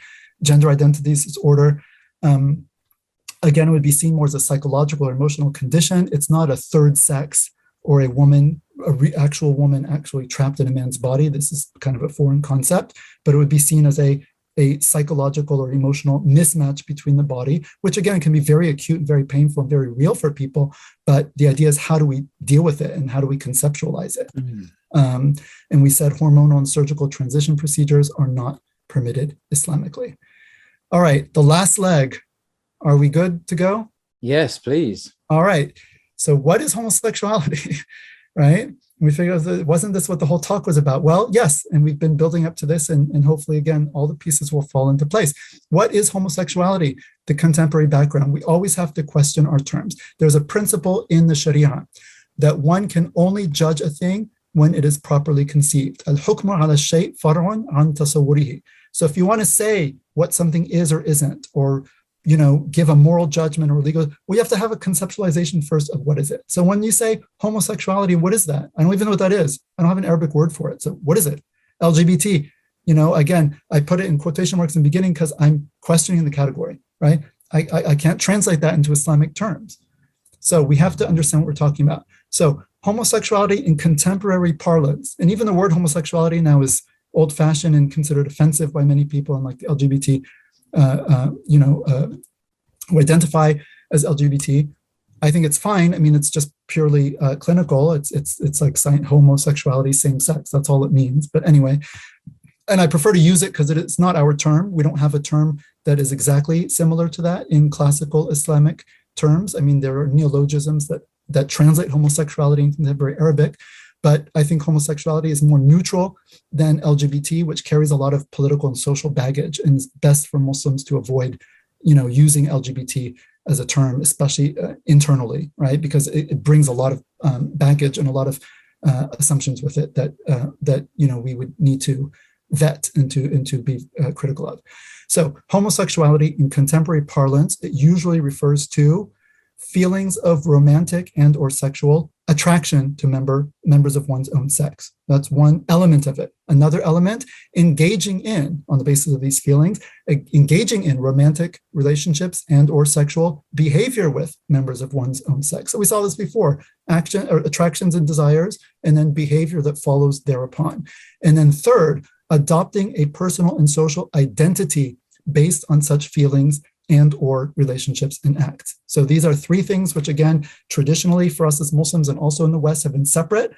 Your attractions are one thing. You're not a specific category of human beings just because you might feel a particular attraction. Even if you act on it, it's an act you do, not something you are. But in the contemporary paradigm, all of those are fused together, inextricably. You're attracted, you act upon it, and that is who you are. It's the basis of your identity. So we have to be very careful as Muslims not to take on terminology which brings on board with it this inextricability, because we have to keep these separate. Otherwise, Islam makes no sense, and we cannot operationalize our categories of thought or our Sharia categories if we do that. So modern culture, again, it amalgamates these three into one. I am gay, lesbian, queer, right? It's something that I am, not something that I feel, not something that I do. This is, again, very new and culturally specific to the modern West.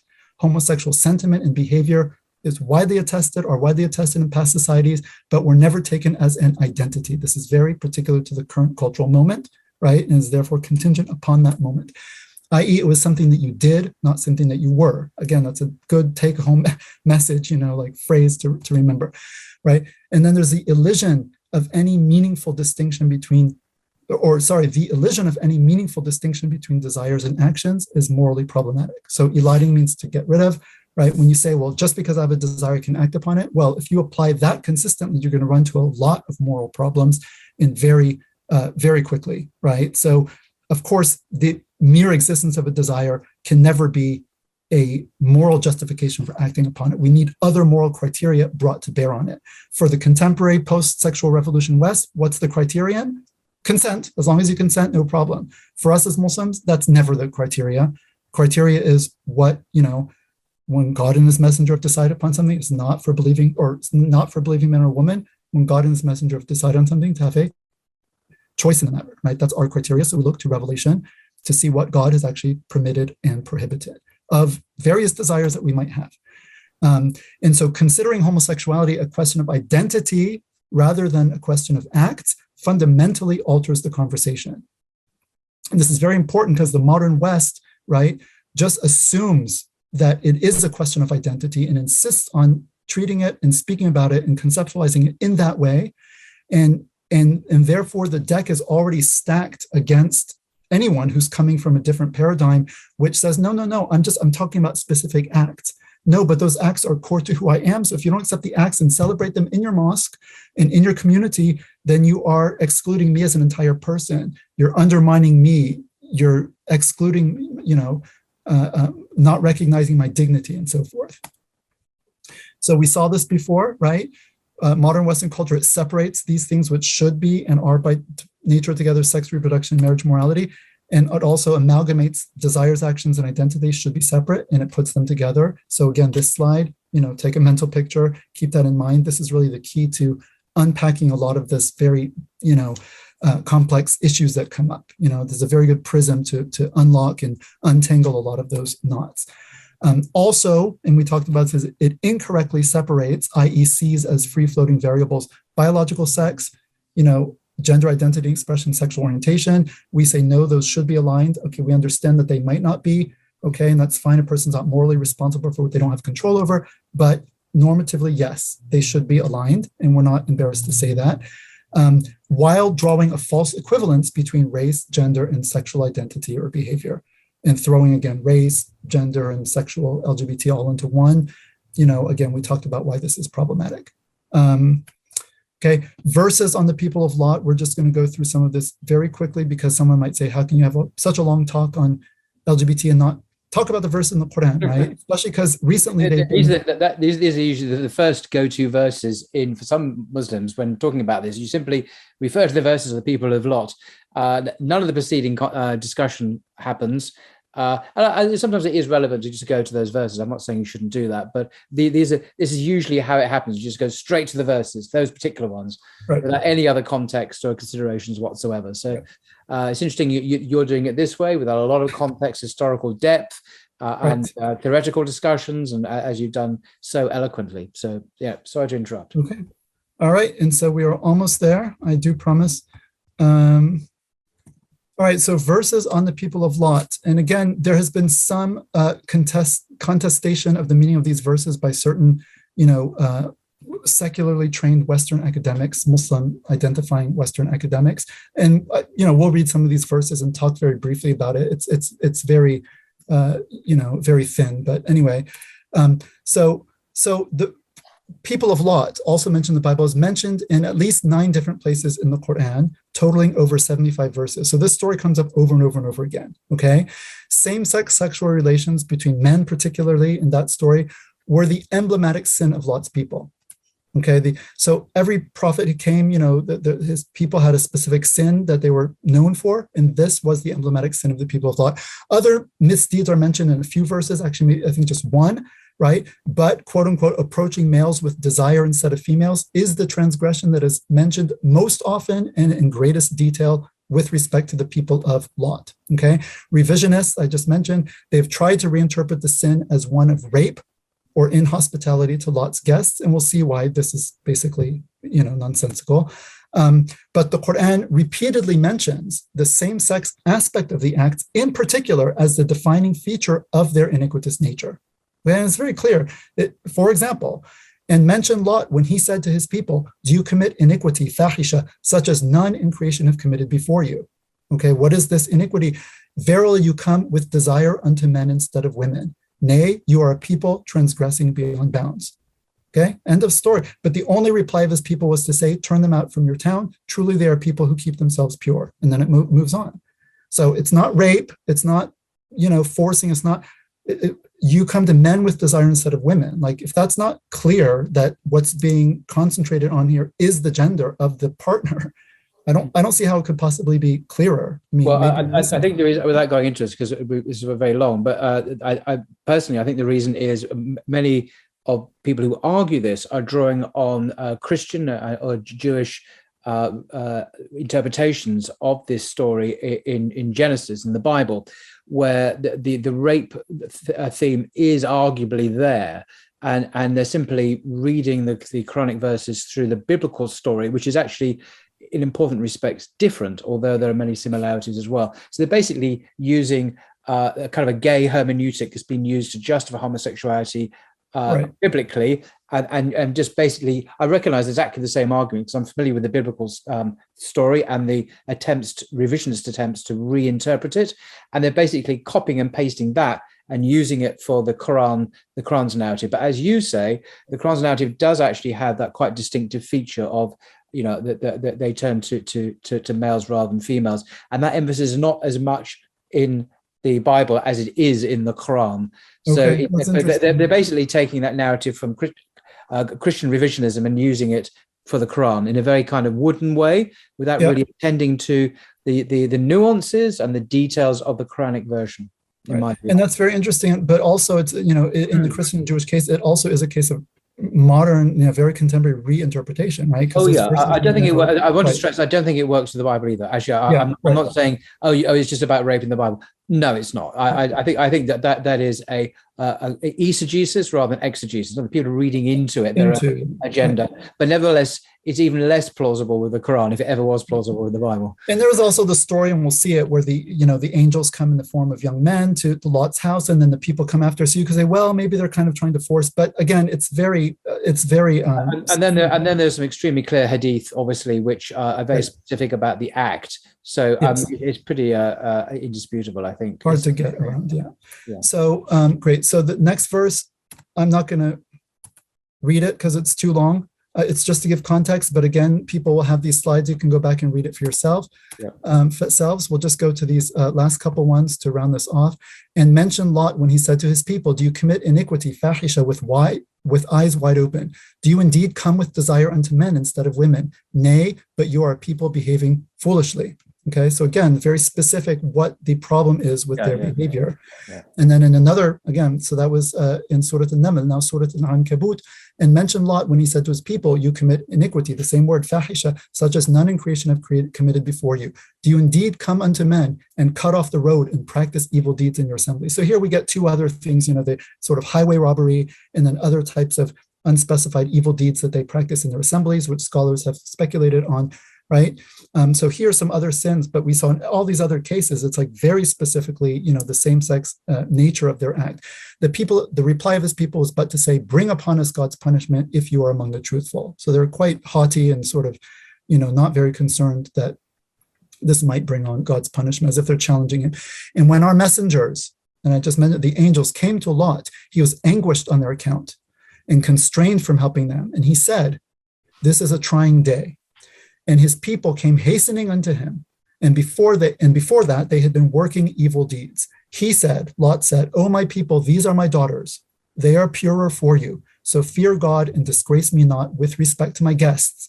Is there not among you a right-minded man? They said, you know well that we have no claim on your daughters. And indeed, you know what we want, i.e. your male guests. Now, this is one of the, verses that the revisionists will point to say, okay, well, look, this is the rape, this is the implied rape scene. And you say, but wait a minute, but Lot's response is, these are my daughters, right? They're purer for you, right? So these are men, here are my daughters are women. What's the difference between the guests and the daughters? It's their gender. And if you assume that these men want to rape the guests, it's not reasonable to think Lot is saying, well, oh, don't rape my guests because that's inhospitable, but rape my daughters instead, Doesn't make any sense. Right? I mean, if that were the case, so why is he not blaming them for wanting to rape? Why would he say, take my daughters instead? And then he says, they're purer for you. And you don't say, well, don't rape somebody because it's not pure to rape someone. Like, just have consensual sex because it's more pure. Like that's not how anyone talks. I mean, when he says they're purer for you because you're men and they're women, and that's a pure act, right? Not this act with these men. It's like super clear, but again, leave it up to academics to kind of complicate. Right? And so anyway, reinterpreting this as rape, right, is a classic example of anachronistically projecting contemporary notions onto the texts, such as this post-sexual revolution fixation on consent as the only relevant criterion. It's so obvious. I mean, people are saying, well, wait a minute, it must be that there's a lack of consent here, because that's the only thing that makes sense to us. That's the only crime that we could imagine, is that there was just a lack of consent, and therefore it must have been rape, because don't we all know that consent is really what matters when it comes to sexual behavior? And I mean, it's just obviously just, taking like literally the last 3 decades kind of, sexual measuring stick for sexual morality and just projecting it thousands of years into the past and reading it into a text where it clearly has nothing to do with it. But yeah, I mean, it's very interesting. John Boswell, the American Harvard professor, who wrote the classic revisionist work from a Christian point of view on this story in the Bible in the 80s, I think. I mean, he sadly died of AIDS himself subsequently, but he proposed that it was to do with rape and so on. But his work was then, as indeed is often the case, was critically assessed by biblical scholars and was found to be very wanting. And indeed, the top experts now in the biblical field accept that this passage, the Sodom and Gomorrah passage, the Lot passage, and others do speak of homosexual acts, actually, even though these scholars themselves don't agree with the Bible. And I think Professor John Barton, who I've had the immense privilege of speaking to on my channel, professor of Bible at Oxford University, one of the world's leading biblical scholars of the Old Testament, he has said this to me. He said, no, the revisionist argument that it's about rape, it's not real, is completely wrong. It's not based on the Hebrew text. It's eisegesis rather than exegesis. But I, Professor John Barton, don't agree with the Bible anyway. Right. I mean, and this, and in fact, the world's preeminent scholar in this field is not John Barton. It's a specialist in this area. I forget the scholar's name. He's written the scholarly text is usually seen as the defining. Clearly states the revisionist case has failed and the traditional understanding is correct. But this very author himself doesn't agree with the Bible, because they're very liberal, or they view the Bible as purely a human construct, like John Barton very publicly does. So, the traditional reading is the correct one, but many Christians simply don't accept it anyway. They'll say, well, we don't agree with that. We have our own views. We're modern people. We accept the LGBT agenda. So that's a remarkable irony that the traditional reading actually wins at the end of the day, but people still disregard it anyway. You know what I'd say, Paul? At least be honest. They're being honest. They're saying, well, here's what the text says. We can't make it say what it doesn't say implausibly. We might have wished it to say something different, but it doesn't. And we don't agree with, okay, we're not going to follow it, but okay. But don't try to play games with what it actually says. And this idea of we can just read into it anything we want, or that's not plausible. I mean, I know advocates say this, you hear this on social media and so on, that serious scholarship doesn't go along with that. But serious scholarship, the individuals who write that will actually accept the gay agenda anyway, because they are modern, enlightened Western people. And part of the liberal academy. They're not committed to the Bible. They will accept that publicly. They will say, oh, no, we support all these agendas, even though the Bible, correctly understood in its historical context, is actually speaking of these acts. Yes, they were prohibited then. But today, as John Barton said to me, we live in a different world, and therefore we can accept these acts. Right. That's what he argued. Yeah, exactly. He's British, right? Yes. Yeah, I saw that actually, and I remember that part of the conversation. You pushed them on that, and I did, because I've actually got the book here. It's this. I mean, I won't go to the details now, but he's very praising of a top academic work written by an American evangelical scholar, which completely demolishes the revisionist argument. So, John Barton, how can you agree with this? He says that's brilliant scholarship, fantastic.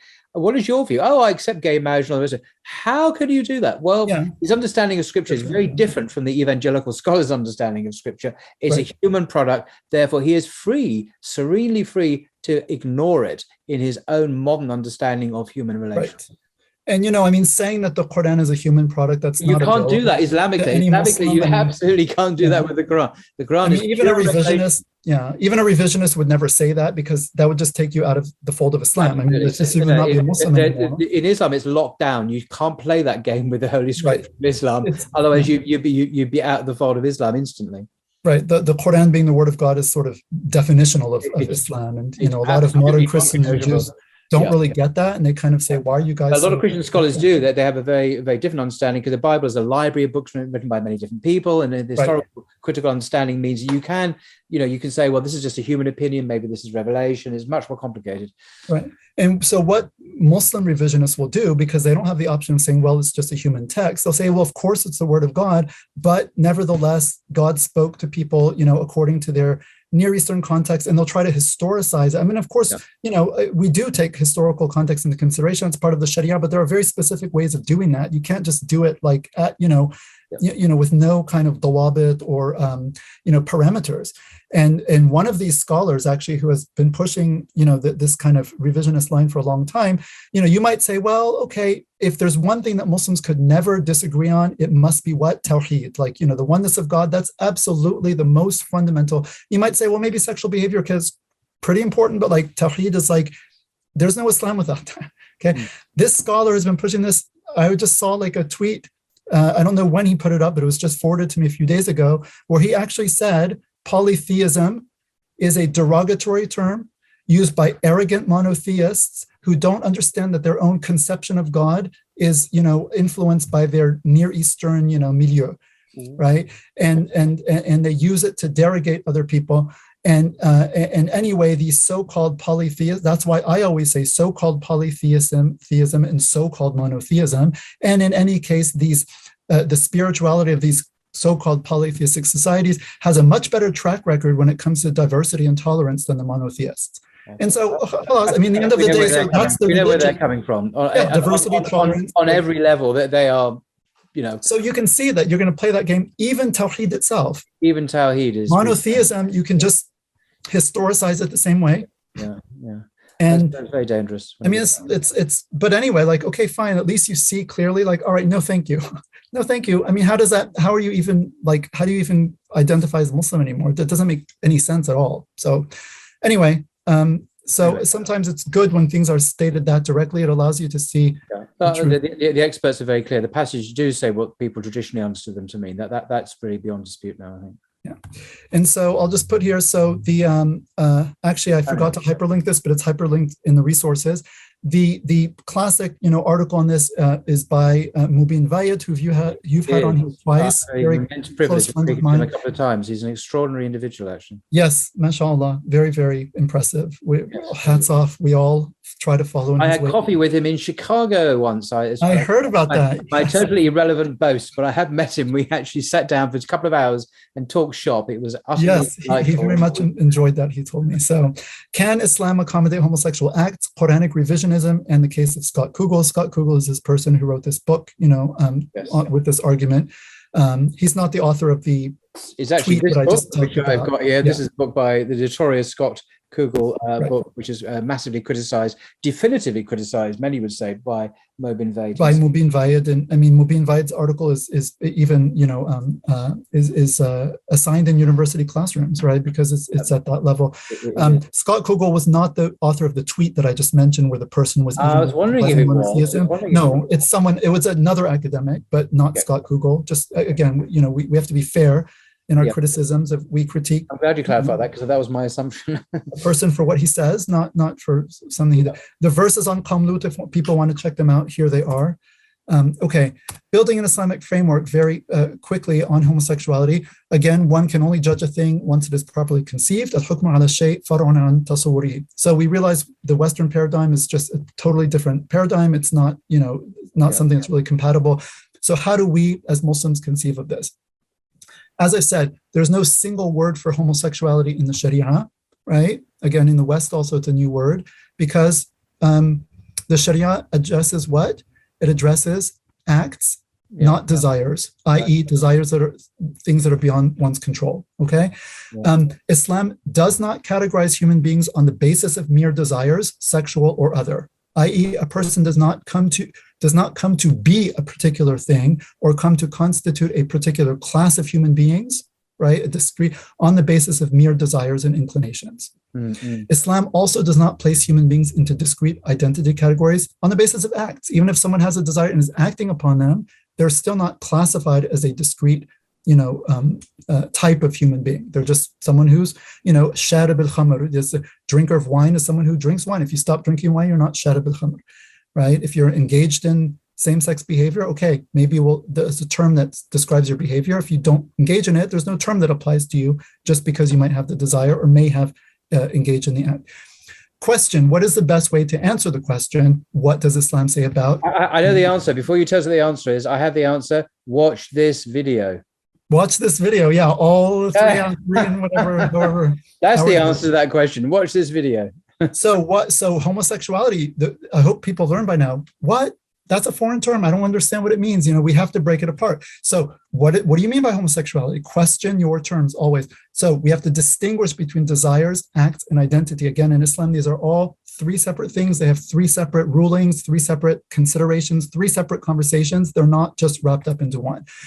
What are the implications of accepting a Western sexual identity framework? Again, we've already hit this home on this several times. The identity framework changes the discussion. It elides moral concerns, puts them completely to the side, and it frames the issue as one of social justice, defined subjectively, as opposed to one of God's command, Allah's command, which is paramount, obviously, for us as Muslims, and which itself embodies perfect justice. We cannot be more just than God. We cannot be more compassionate. He is Ar-Rahman Ar-Rahim, right? And when I say it changed the conversation, when I was growing up in the 80s, it was still common for people to say, LGBT didn't exist, by the way, only homosexuality. I mean, the acronym, I think, came in the 90s. And people would say, what do you think of homosexuality? This was commonly asked in the 80s. And it was understood, again, the larger assumptions of the culture, it was understood that you were asking about the actions, right, and you were asking what was your moral opinion of them. It was understood that the question was asking about the morality of the actions, and most people would have said, I think it's wrong. That was like the normal thing to say in the 80s. Now it's not, the word homosexuality is not used. Asking where you stand on it is like unacceptable, right? We've replaced it now with LGBTQ. The reason why I say Muslims should avoid this term is because it is an identity term. I mean, it is inherently an identity term the way it's been used. So the only question today, and it's not really a question because there's only one answer that you can have, is where do you stand on LGBT rights? So it went in 30 years from what do you think about the morality of a particular act to where do you stand on the civil rights of a discrete minority? Forget about what the acts might be at all. It's just a question of, do you believe in equality, freedom, and justice, or are you a bigot who hates people? I mean, that's how it's like, that's the conversation today, right? And this is a direct result of the identity paradigm, primarily. So, the last part of this then, how can we build an Islamic framework? How does the Sharia classify sexual acts? Well, there are halal and haram. So permissible and impermissible. That's the basic distinction in the Sharia. What's halal? We've already seen this. A man and a woman bound by an Islamically valid contract. What's haram? All else. We've seen that, okay? Haram acts, sexual acts, are further divided into gross enormities, which are called kaba'ir, plural of kabira. We saw kabira earlier. Kaba'ir is the plural. So what are the gross enormities when it comes to sexual behavior? There are 2. One is male-female zina, which is vaginal intercourse between a man and woman, not married to each other, okay, or bound by a contract. And male-male liwat, sodomy. I mean, specifically between 2 males. Between a man and a woman, it's also forbidden, but it's, it's a different category between 2 men. So these 2 actions, zina and liwat, fornication and sodomy, are considered gross enormities. And then you have other sexual acts, which are neither of these 2, which are actually non-penetrative. And for that reason, they don't reach the level of being sort of gross enormities, although they are also forbidden. And so this would include all non-penetrative forbidden sexual acts between members of the opposite sex, members of the same sex, just the whole gamut, including what's known as sihaq, which is a specific word, and it means grinding. So literally female sort of genital grinding, i.e. lesbian acts. So all of these, any type of non-penetrative sexual act between other than a married man and woman would be considered prohibited. And gross enormities are penetrative intercourse between a man and a woman, vaginal, and male-male penetrative intercourse, the one that Burger King, is celebrating with the Whopper. Oh, I was trying to forget about that. You just reminded me of it. Yeah, well, I'm never going to be able to go to Burger King again and eat a hamburger there. Not that I do particularly, without thinking about those stuff. Anyway. Well, Yeah. Anyway, so all of these things are called muharram li dhatihi, which means all these acts are prohibited intrinsically, like for themselves. The acts themselves are prohibited, right? And then there are preludes to these prohibited sexual acts, such as we've seen this before: touching, gazing, khalwa, being alone in an isolated environment, immodest dress, speech, and behavior. These are all considered muharram li ghayrihi. They are prohibited on account of another, i.e. because they lead to that which is prohibited in and of itself, which are the sexual acts themselves, right? Okay, so that's done. The very last part of this, and I promise this last part of this before we just finish with the conclusions and then the resources. What about the subjective experience? And I said we would talk about this, and we've talked about it a little bit along the way, right? Someone who is a Muslim who says, I feel same-sex attractions. I'm not attracted to the other sex. I wish I were, but I'm not. And I can't just turn it on and off like a light switch. How do I live my life? Does Allah hate me? Am I a walking sin? Am I going to hell for these feelings, right? These are very important questions. And people who have these feelings, particularly same-sex desire, it's all thrown together. The Qawm Lut, the people of Lut, and fire and brimstone rain down upon them. Okay, but wait a minute. They were acting on it. You're not acting. Again, you're putting yourself with them because you're not distinguishing acts from behavior, because that's part of the modern paradigm. You are seeing them all together, but that's not Islam. Islam sees the desires one thing, the acts are another, right?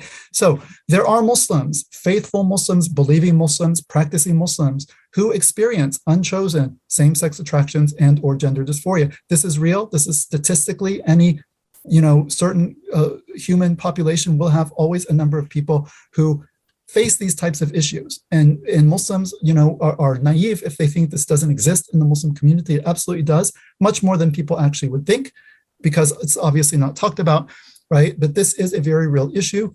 All sorts of issues. Muslims are human beings like others. We have anger issues, drug addiction issues. We have issues of corruption and cheating and this and that, and all human virtues and vices, to one degree or another, are going to be present in any human community. We hope among Muslims, the virtues would be greater and the vices less than people who don't practice the religion of Islam, and that's generally the case. But nevertheless, we will always find, and this is not virtue and vice, it's just internal conditions.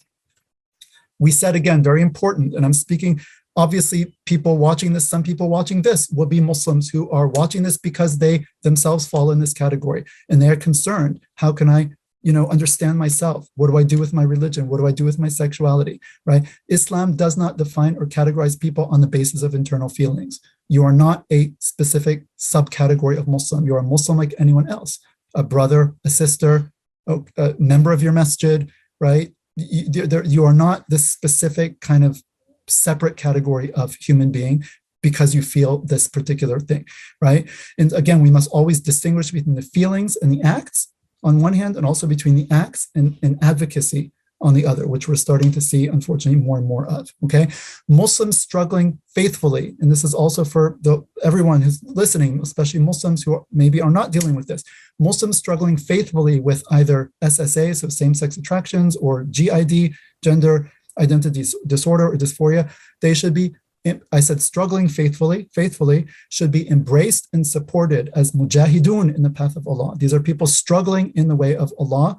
They're struggling with challenges and temptations, like we all have our challenges and temptations, and they are trying to live their lives according to the will of God and to submit, which is every Muslim struggle. And that is the straight struggle. Ihdina sirat al-mustaqim, guide us to the straight path. Every Muslim is trying to go the straight path. No, the pun is intended here. And there is a support group called Straight Struggle. You can just click on this hyperlink. Yep. And it is a support group for Muslims who experience same-sex attractions or gender dysphoria, but who are committed to Islam and to living their lives. It's a very good group. I do recommend it. Right. And so they are coming together to support themselves and share resources and so on and so forth. And there's also a group based in the UK, Strong Support, Brother Ali Al-Jafari. This started about 2 or 3 years ago. So you have these two support groups, right? Now, Muslims, again, who don't deal with this should be aware. These feelings cannot simply be turned on and off like a switch. Well, akhi, that's disgusting. Well, like Allah gave you women. Well, okay, yes, that's right. But this goes much deeper than that. It's not simplistic in that way. And people, again, we can't afford to have such a simplistic, understanding. especially given our current context. If you speak that way, people say, okay, this person has no idea what this is even about, right? And therefore, anything you say on the issue is just going to sound, ridiculous to many people, including many sincere Muslims, by the way, right? Again, the gay identity paradigm is very, very, this is a very critical thing that, the identity paradigm is a big trap. It is a trap for the community because it completely upends the moral discourse of the Sharia. It upends the moral discourse because now the Sharia is excluding people's core identities and undermining their dignity. This makes mincemeat of the Sharia.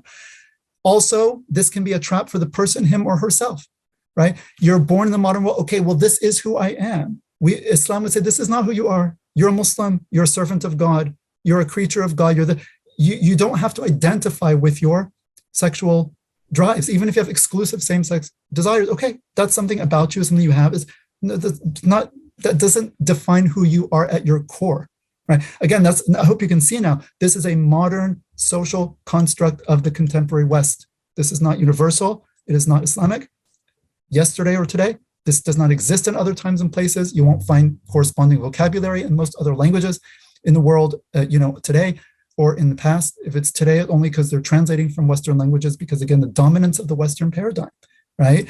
But if you are someone who has grown up in the West, then you have no other language except, oh my gosh, I feel this, I'm gay, this is who I am. You have no other language to process it because that's the only language that's available to you in the cultural sphere.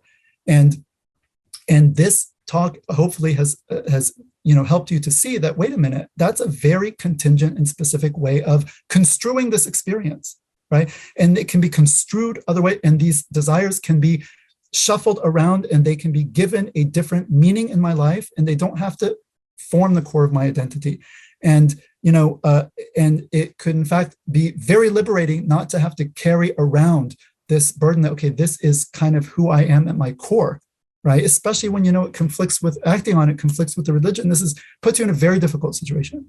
But that identification, don't take it for granted, right? Now, other Muslims who are hearing this, don't say, if someone comes to you with it, oh, well, don't identify.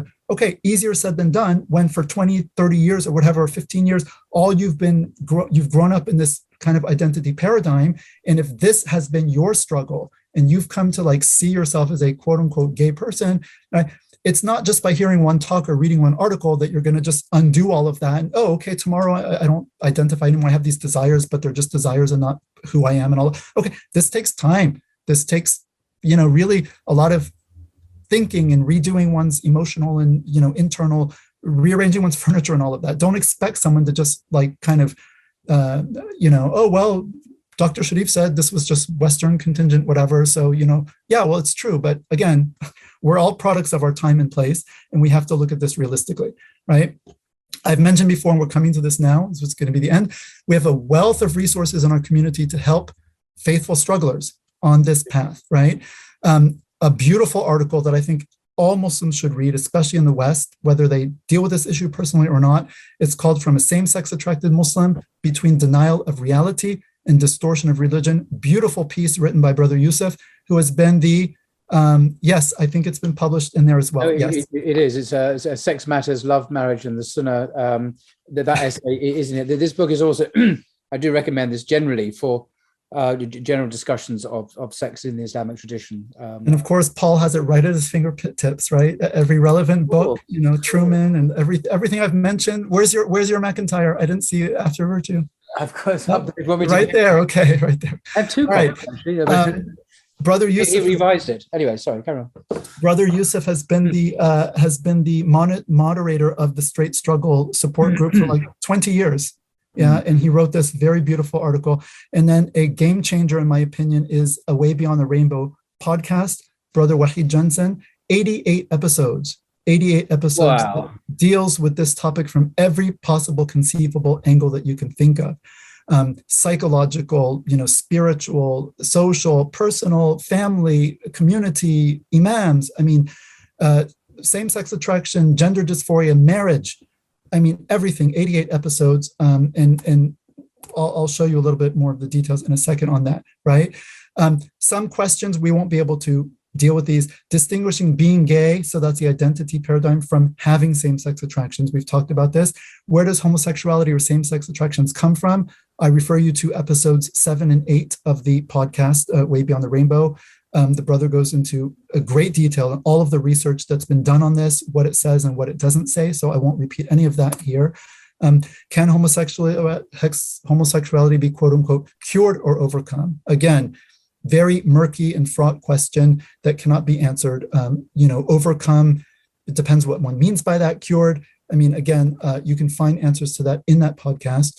Can someone with same-sex attractions ever hope to marry Islamically, i.e. to an opposite sex partner, have a family? Some perhaps not. Again, this is a big question, and there are several episodes dedicated to this in the podcast. So I refer you to that. Just on that, I know it's coming to the end, but just on that very question, it's quite interesting. I once read an article by a quite a respected gay journalist, actually, who said it's the big secret of the gay community, is that most gay men can actually function heterosexually, and because it's relatively uncommon to have people who are 100% gay. There's always, most gay men can, if they wished, function heterosexually. And of course, the most famous example of that would be Oscar Wilde, who actually had a family. He was married and had children. He could function heterosexually, although he was gay. So people forget that and think, well, if a person is gay, that is their whole identity and their whole possible expression of sexuality. It's usually not, actually. And there are people who I know who identify as gay, but I know that they have a heterosexual component because they told me they do, but they don't identify that way. So this is very, very true. It's quite so. In a different age, many of these people would have married, perhaps, and had children, but in today's age, they don't because they don't have to. Yeah. That pressure. They would have married, had children, maybe had these desires. If they were pious, they would have refrained. And they could function satisfactorily as heterosexuals. Played around on the side, but it was not who they were, But today you're told, if you feel like one drop of you're attracted to someone, okay, well then you're just a closet homosexual and that's who you are, and you're denying your truth. Or you're bisexual and you must express both. So, the whole thing has been configured very differently then. It didn't have to be this way, but as you repeatedly said, it's a very historically contingent and recent development in just one part of the world, the West, which because of its geopolitical power now is hegemonic over the planet. But it wasn't always that way. In fact, 5 minutes ago, in historical time, it wasn't. It was very different. Absolutely. Yep. And again, that goes back, the identity paradigm is absolutely, it's the key to all of this. I mean, it really explains, everything that we see. How best to deal with individuals who experience SSA in our communities, families, etc. Again, all of this is, very dealt with in great detail in the podcast, especially season 5. Season 5, Brother Mubin Vayed is on 4 different episodes. Imam Dawood Walid is on. Sheikh Mustafa Omar is on, who's done great work on this issue and has researched a lot into same-sex attraction, gender dysphoria. He's spoken very eloquently.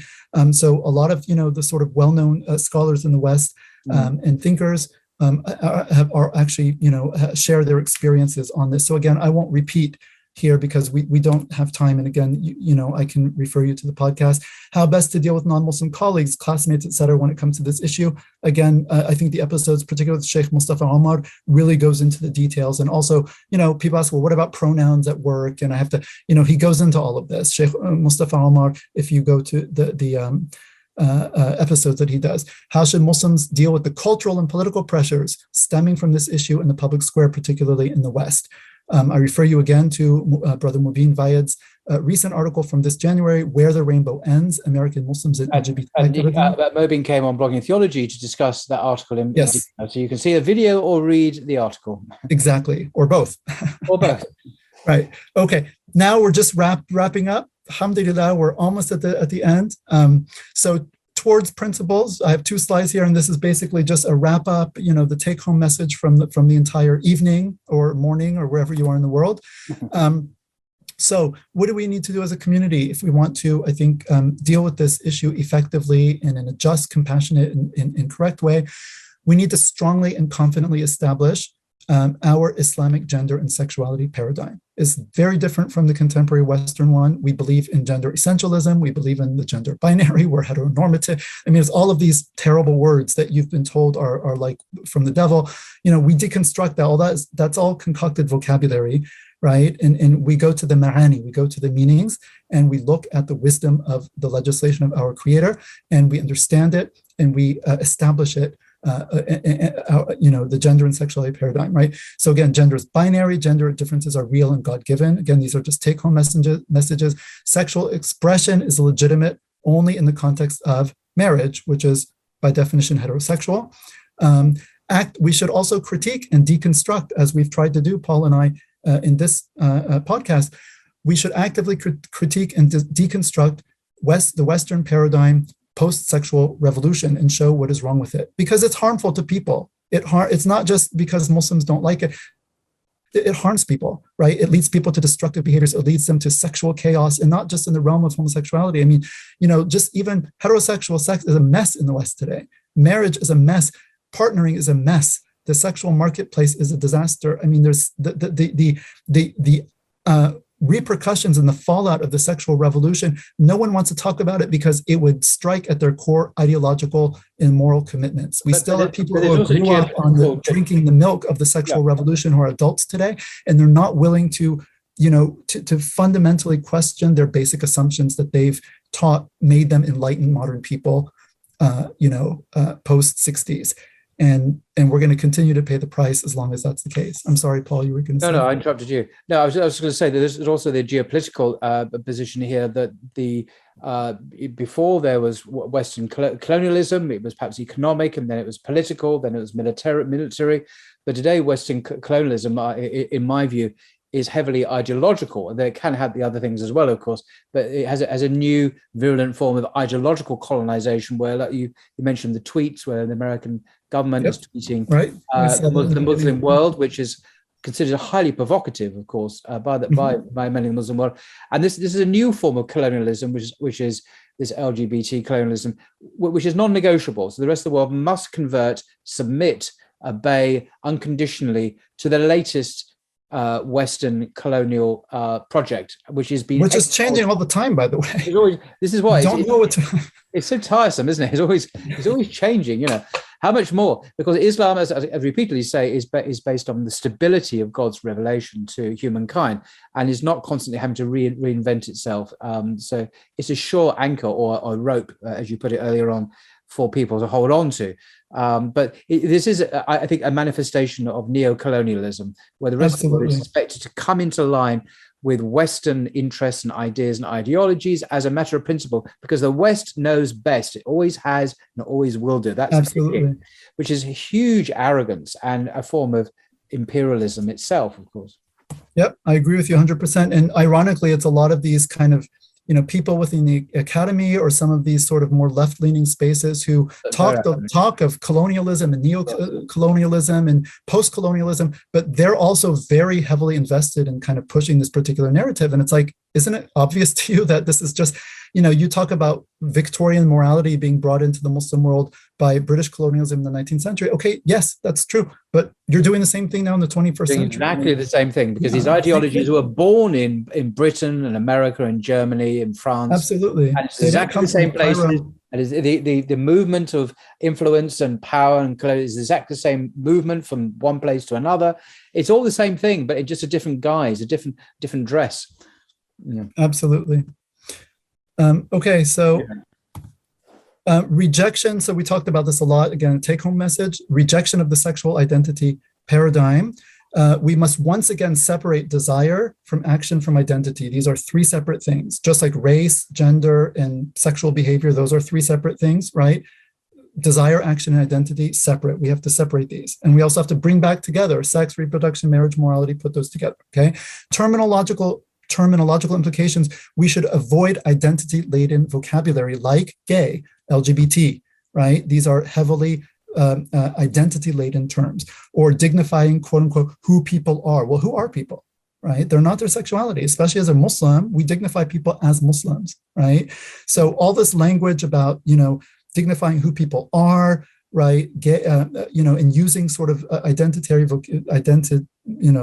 vocabulary that's laden with identity implications, especially, again, when we deal with the outside society, you should try to be careful of your vocabulary you use, but you have to negotiate. But inside the Muslim community, these are not terms that we should be using, which is why at the beginning of this talk, I put LGBTQ in quotation marks, because it's not a term that I, as a Muslim speaker, am using with an audience, whether Muslim audience, probably majority Muslim, but also non-Muslim audience, right? It's a term that I think needs to be problematized, right? And so that's why I put it in quotes, right? We should use descriptive terms instead, and adjectives, not nouns. So someone has homosexual feelings, experiences same-sex desires, very different from saying they are gay. And even in the medical field, they say so-and-so, has, has diabetes. They stop saying so-and-so is a diabetic.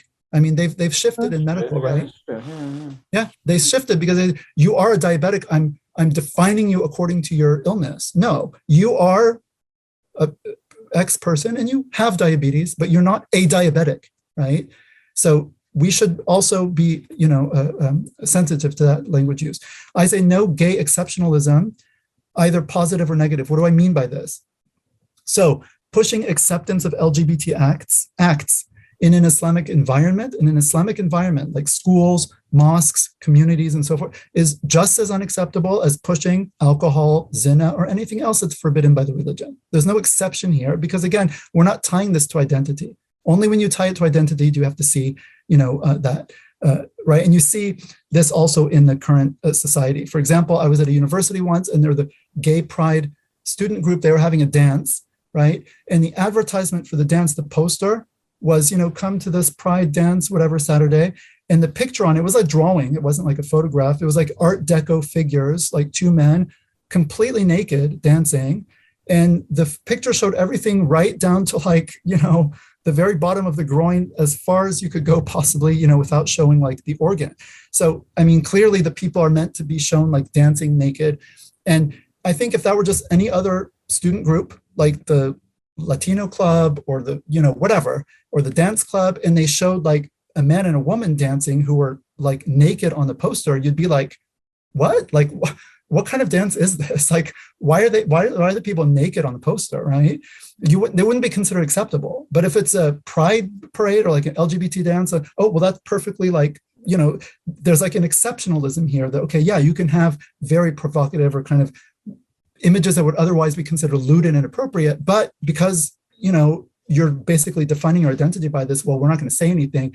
And so there's kind of an exceptionalism. So we should not accept that as Muslims, right? We have a moral standard and we stick to that. At the same time, so there's no like positive gay exceptionalism, but also not negative. So again, and I say this to Muslims of probably a more traditional bent, or people who they consider themselves like, okay, well, we're firm and hardcore on this issue. Be careful, right? As I said before, you might be more impacted by the modern Western paradigm than you yourself imagine.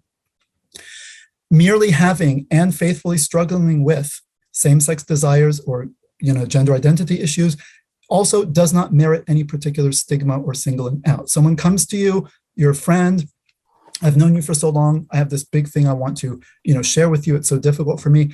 You don't just, go away. No, this person's coming, they've made themselves very vulnerable. You help them, you embrace them, you support them, right? And you don't specifically stigmatize them for something that they don't, did not bring upon themselves and are not morally responsible for, right? We're not talking about people who are pushing the actions or advocating. We're talking about someone who feels a desire and is struggling with it, right? We don't have a particular, stigma or singling out for this, or say, oh, that's the gay brother, whatever. No, gay brother, okay, now you're a Western, modern Western.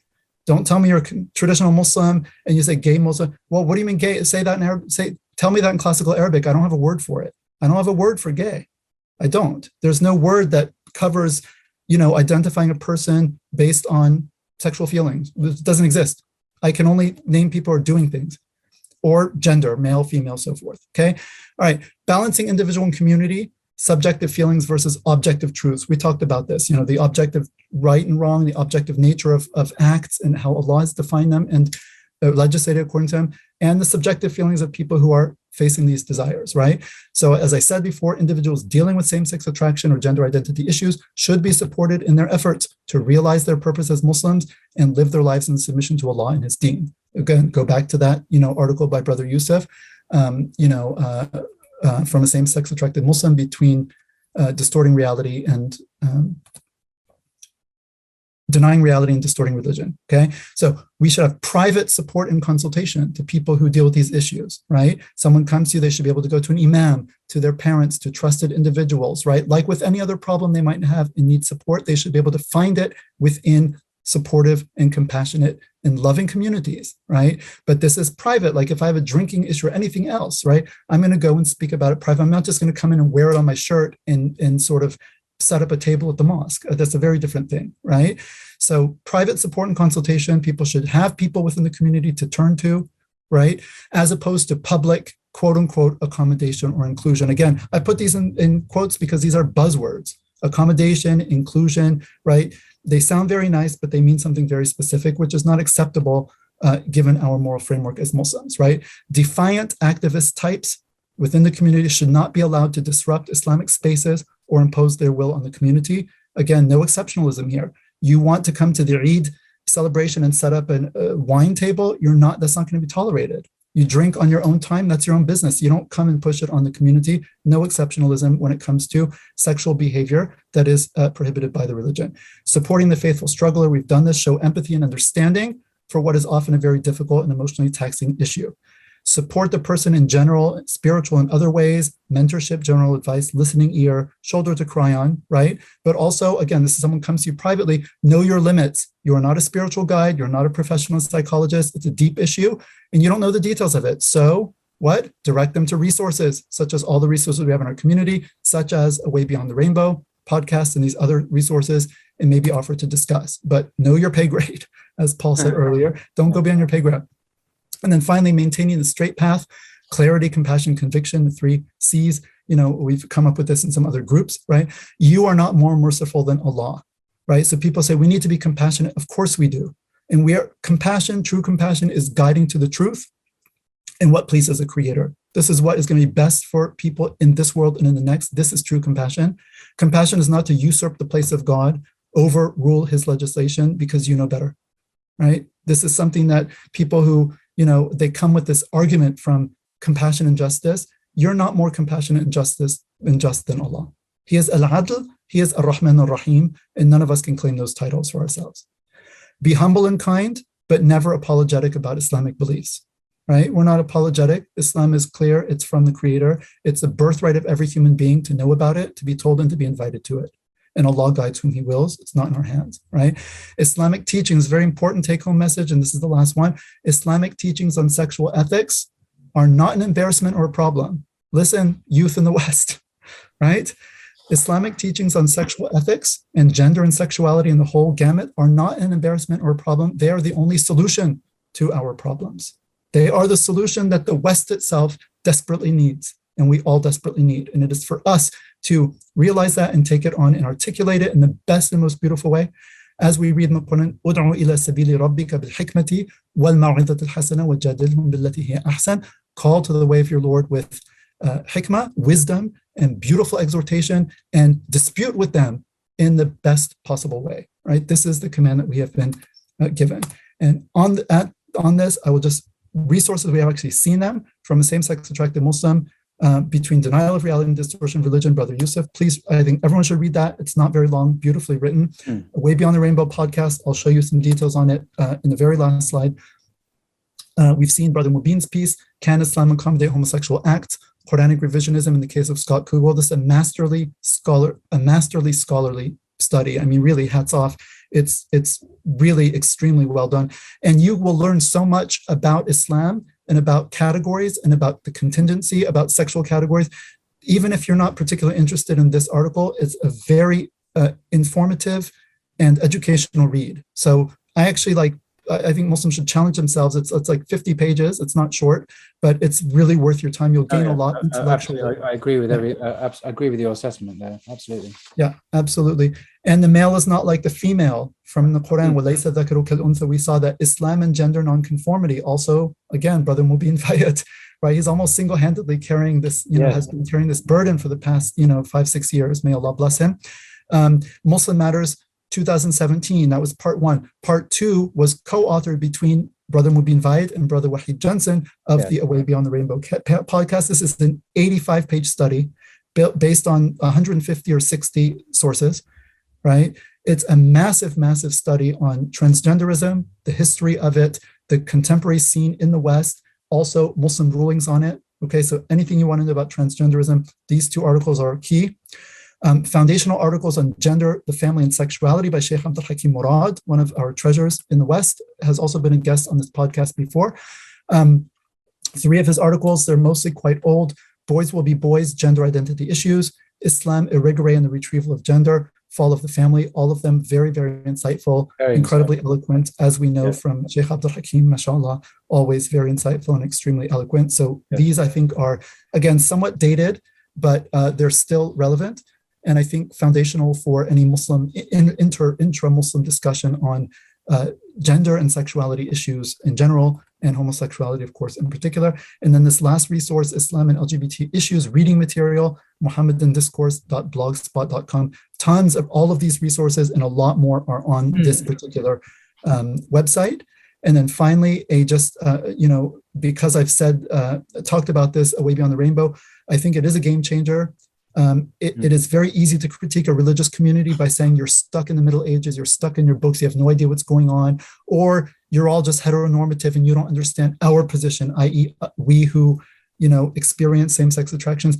This cannot be the case here, right? This brother is coming from that inside perspective. He is a doctor and a medical researcher. He knows what he's doing. It's extremely well researched, extremely well documented, and very interesting, and a lot of also guests and things like that. So Away Beyond the Rainbow is a podcast series. This is the tagline, discussing the everyday struggles of Muslims with same-sex attractions, SSA, and gender dysphoria, who want to live a life true to Allah and Islam. This podcast series is a safe space for Muslims who struggle with SSA, as well as parents, family members, friends, imams, chaplains, community leaders, and the community at large. It is separated into 5 seasons. Season 1 tackles topics, just to give you an idea, shame, vulnerability, self-compassion, identity, so on and so forth. Okay, I won't read everything because it's Season 2 tackles the spiritual dimensions related to this particular struggle, right? How can people understand the spiritual dimensions of this particular struggle, every struggle, but this particular one, from the wisdom of hardships and tribulations, attachments and surrender, as well as gifts and divine openings, futuhat, ilahiyya, rabbaniya, to the struggle with temptations and desires, sin and repentance, as well as the story of the people of Lut and of many of the other prophets whose stories are relevant to every struggle, including this particular struggle. Season 3 focuses on the importance of support systems and social connections, and answers frequently asked questions when it comes to friendships and support groups. The season also tackles in-depth topics of marriage and celibacy, i.e. for people who experience same-sex attractions, as well as marital intimacy and sex, right? So again, it's completely comprehensive. Season 4, dedicated to healing and recovery work, tackles foundational topics relevant to the healing journey. And this is actually relevant to people who don't even experience same-sex attractions, just general, complex trauma. He takes a lot from this sort of contemporary psychological perspectives, but from an, Islamic angle. Emotional attachments, dependency and codependency, and then, sexual compulsions and addictions, as well as sexual abuse. So these are things are unfortunately relevant to a lot of Muslims, have experienced sexual abuse, whether they experience, same-sex attractions or not. Sexual compulsions and addictions. There are, I think, 4 episodes on masturbation, pornography addictions. And again, unfortunately, given the state of current technology and so forth, many Muslims, we are not immune to these struggles, and many Muslims, quite apart from same-sex attraction, deal with, issues of sexual compulsion, issues of pornography addiction, and so forth. And so you can also find very beneficial things here. And then the last season addresses the wider community and focuses on relevant socio-political themes such as revisionist movements. So again, Brother Mubin does the whole takedown of the revisionist, arguments based on his work, Sharia perspectives, gender dysphoria and transgenderism, and also topics that are relevant for parents and family members, i.e. of Muslims who have same-sex attraction or gender identity issues, for spouses, teachers, imams, and community leaders. So completely comprehensive. And again, a lot of Muslim kind of personalities have come. There are also personal stories scattered throughout the podcast. A Muslim sister who left a same-sex marriage to come back to Allah subhanahu wa ta'ala, and other such stories that are very interesting and not really what you hear every day in the kind of barrage of kind of pro-LGBT messaging that we are subjected to. So, أقول قولي هذا وأستغفر الله لي ولكم فاستغفروه. And I thank everyone for your time and attention. I think Brother Paul, especially, everyone else can stop and start, but you've been sitting here for, I think, what's coming up on 4 hours now, and I know you've been traveling. 4 hours, gosh. And yes. I imagine this must be the absolute longest episode you've had. Oh, this is a record breaker. This is a record breaker, to be sure. I'm very sorry to go on and on and on. I think it's an important topic. I hope we've. I agree. Well, we actually discussed before we recorded this. We discussed whether or not we should cut it up into pieces and stuff, and we decided no, it's best to keep it in the unity and integrity of one episode. And even though it is very long, I think there's value in that, and hopefully we will have timestamps underneath it as well as the slides, which will be accessible. So it won't necessarily have to be digested in one large go. Right. Okay. Well, thank you very, very much, Paul. You're doing excellent work. I mean, Blogging Theology is an amazing resource. For people who are just new to Blogging Theology, I really strongly encourage you to check out. I mean, Paul is indefatigable. It's unbelievable that literally almost every single day, I think, he has a new episode out. And very often he's discussing deep works with authors that require him to have read these works. I mean, it's not just like it's not easy. It's not easy. Yeah, but he invited me to talk. I've been, running my mouth for 4 hours, but usually, I mean, he had me on before. He read my book and other people. And as you've seen, every time someone mentions a book, I don't know how you do it. He just doesn't even get up from his chair, reaches, oh, here's the book you were talking about. Every book you mention is like at his fingertips. So there's something, not everyone. Spiritual, I think, futuhat here, some divine openings. May Allah bless you, Paul. We're very happy to have you among us. You're a great asset to our community. And may Allah bless you, and everyone who watches your channel and benefits from your channel. And I'll just end as we normally do. Anything that I have said that is right and true is from Allah subhanahu wa ta'ala, and we thank him for that. All truth and goodness come from the only true, Allah is the haqq, the truth itself, and good and beauty itself. And anything that is wrong or inaccurate it comes from me and from me alone. And I ask your forgiveness as an audience, as well as Allah's forgiveness for anything that I said that it might have been wrong. I hope I did not say anything that anyone might have found offensive. It was not my intention to. I think in the larger context of what was being said, I tried to hit everything from different angles to make exactly clear what I'm saying and what I'm not saying. These are difficult issues. May Allah help all Muslims deal, whether it's dealing again with society and external pressures, or whether it's dealing with this issue inside your own heart or within your own family or community. This is not going to go away anytime soon. And this is something that we do have to know how to deal with properly and have mature conversations about, principled conversations, but conversations that also the human element is involved. And we understand people are very confused in this time. And we should also be, without letting, again, this sort of activist type run amok, but be gentle with people. People have been hearing one narrative their entire lives, right? It can take some time and some effort and some coaxing to kind of get them to, especially if they're dealing with the, just be patient with people and make dua for people. And may Allah guide all of us to what is best and what pleases him.